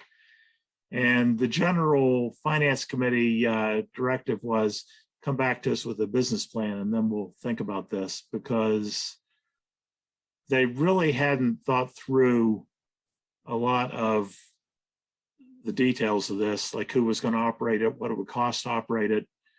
It may turn out that it's a very good idea, and it may be something that provides a service that's very, very much wanted and becomes a moneymaker. But there was nothing really to support that idea. And so, I mean, my question was, where are you going to buy a food truck for $30,000? Because I'm not even sure you can buy a Ford Ranger pickup truck for $30,000. But so we did sort of give the directive to come back to us with a business plan on this. And there was also general, I mean, it wasn't a direct charge to look at more possibilities of engaging private businesses, but that was a very strong sentiment that was expressed by a number of representatives. So I think the staff got the message that we would like to continue looking at that as a possibility and engage people who are already doing it and know what they're doing. So we'll see where that goes. There were a few other items that changed a little bit, but not a lot. Again, like I say, there were several things where we were sort of split on how we should approach things. There was not an approval for a consultant for the parks governance. And I'm not really sure, there didn't seem to be a lot of support for moving forward with a consultant at this point, which I was a little disappointed in, but the support was weak enough that I didn't even move that we do it at this for the 2022 budget. But I think it's something that could come up as a budget amendment next year as the discussions go on. So I think that will stay open. And I guess the other thing is that I would say is once we determine who's going to be on our finance committee representative next year, I would be more than happy to sit down and have a meeting about finance committee, because it's something you don't just jump into cold and figure out what's going on. So, so I'm happy when, once we determine who that'll be, I'd be happy to sit down with somebody and spend some time going over it. So. Thank you so much, Steve. Yep. I'll just add just a few things. I got to attend one of the finance budget meetings for Steve when he was traveling. And I'll just add, it's such an interesting perspective. I have always attended these meetings. But it was great to be able to sit in on the body discussing it. Just a few interesting tidbits. The library is hoping to expand the size of the book drop at the North Atherton Giant. So that's exciting. The refuse and recycling program is, don't ask me why, but there's a reason why, and I can't quite remember it, but they are going to be the ones that set up the recycling at Whitehall Road Regional Park. The infrastructure for the recycling, they're doing that program. It's going to cost like $14,000. So that's an additional $14,000 coming out of a different budget going into Whitehall Road Regional Park.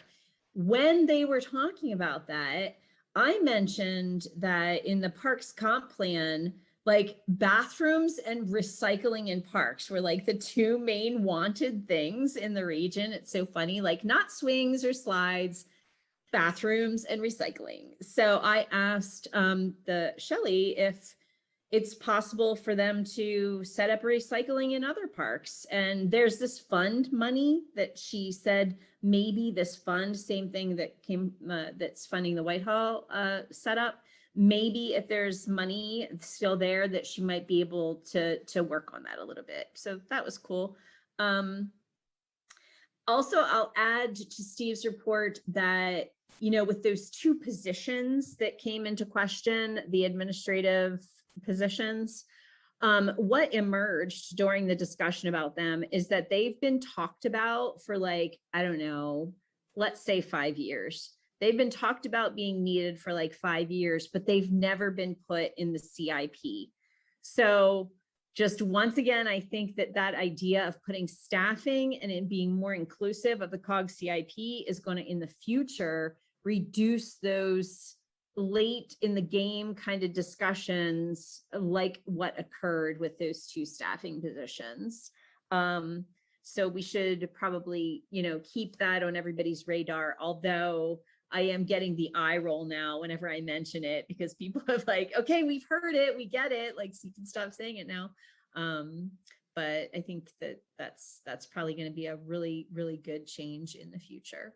And then Lisa, you asked about the boardwalk. So they did last minute, like after the parks were already done, at the next budget meeting, they came back and asked for additional $250,000 for the level 2 feasibility study of the boardwalk. So that was granted and it's going forward. So that only just happened. That wasn't going to be appropriated. And yes, it is quite mysterious and unfortunate and concerning that while everybody gives a lot of lip service to how necessary the Parks Governance Committee ad hoc committee is, there was failure of motivation to actually appropriate the dollars to fund the consultant that everybody swears we need so bad to be able to get the job done. So in politics, that's a bit of a red flag. So we're all talking about it and saying how important it is and not willing to put the money where our mouth is a little concerning.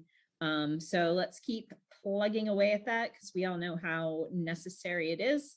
The reasoning given for it was that they didn't have an exact number of how much it would cost. That's also frustrating because of how many times we haven't had an exact number and we've put like a holding place, a placeholder in the budget anyway. But that was just not an option in this case. So we'll see where we go from there on that one.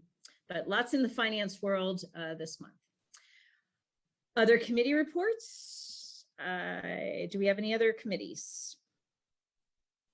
Okay, seeing none, we'll go on to staff reports.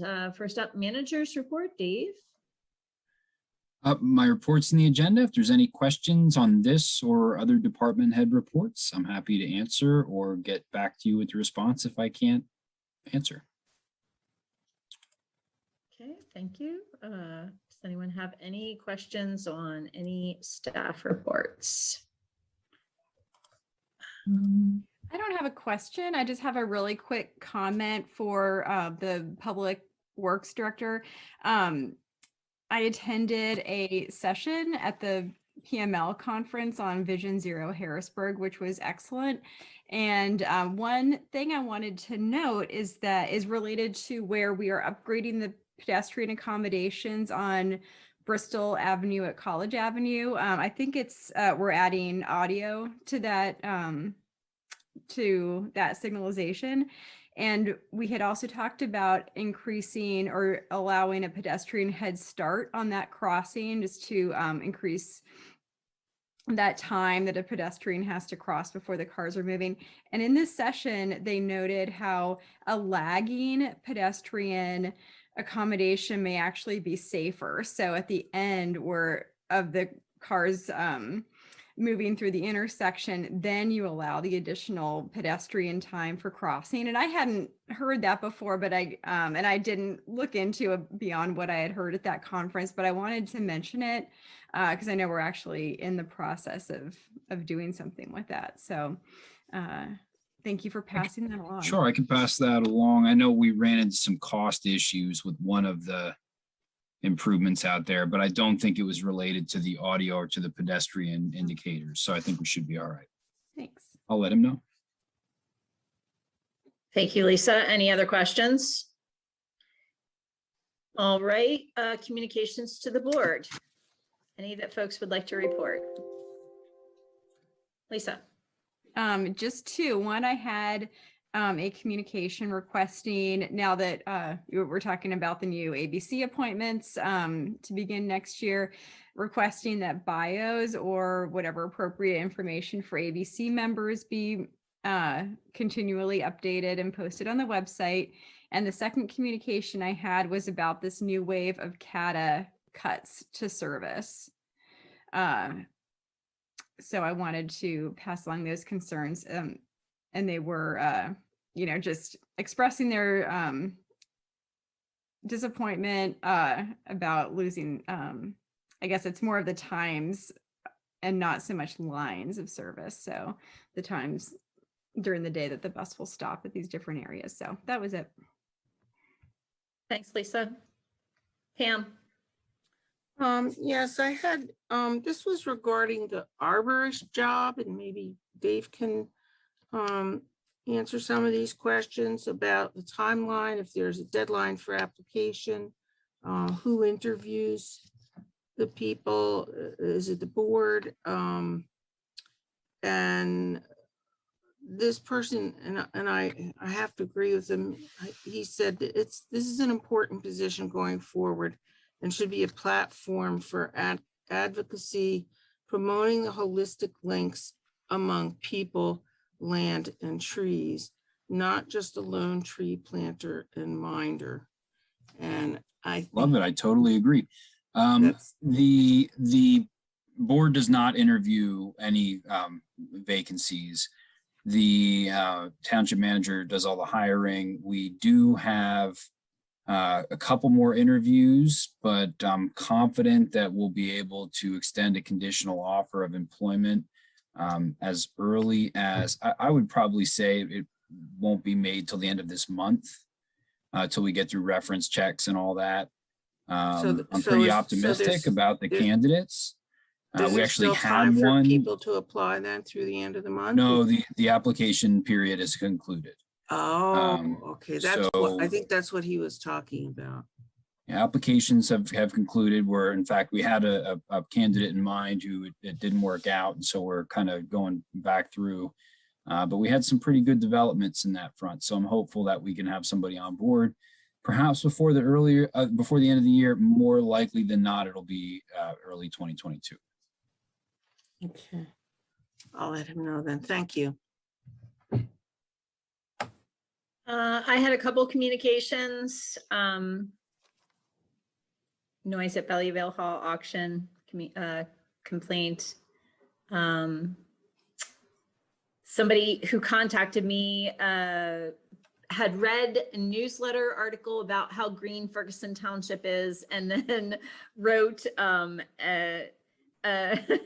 complaining about the Toll Brothers development and asking me to prove how green we are. So I emailed back and I just talked about some of our efforts.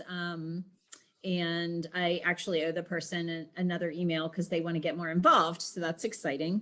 And I think I'm missing one, but that's okay. The hour is late. And that's it. Any other communications to the board? Okay. Last up, calendar items.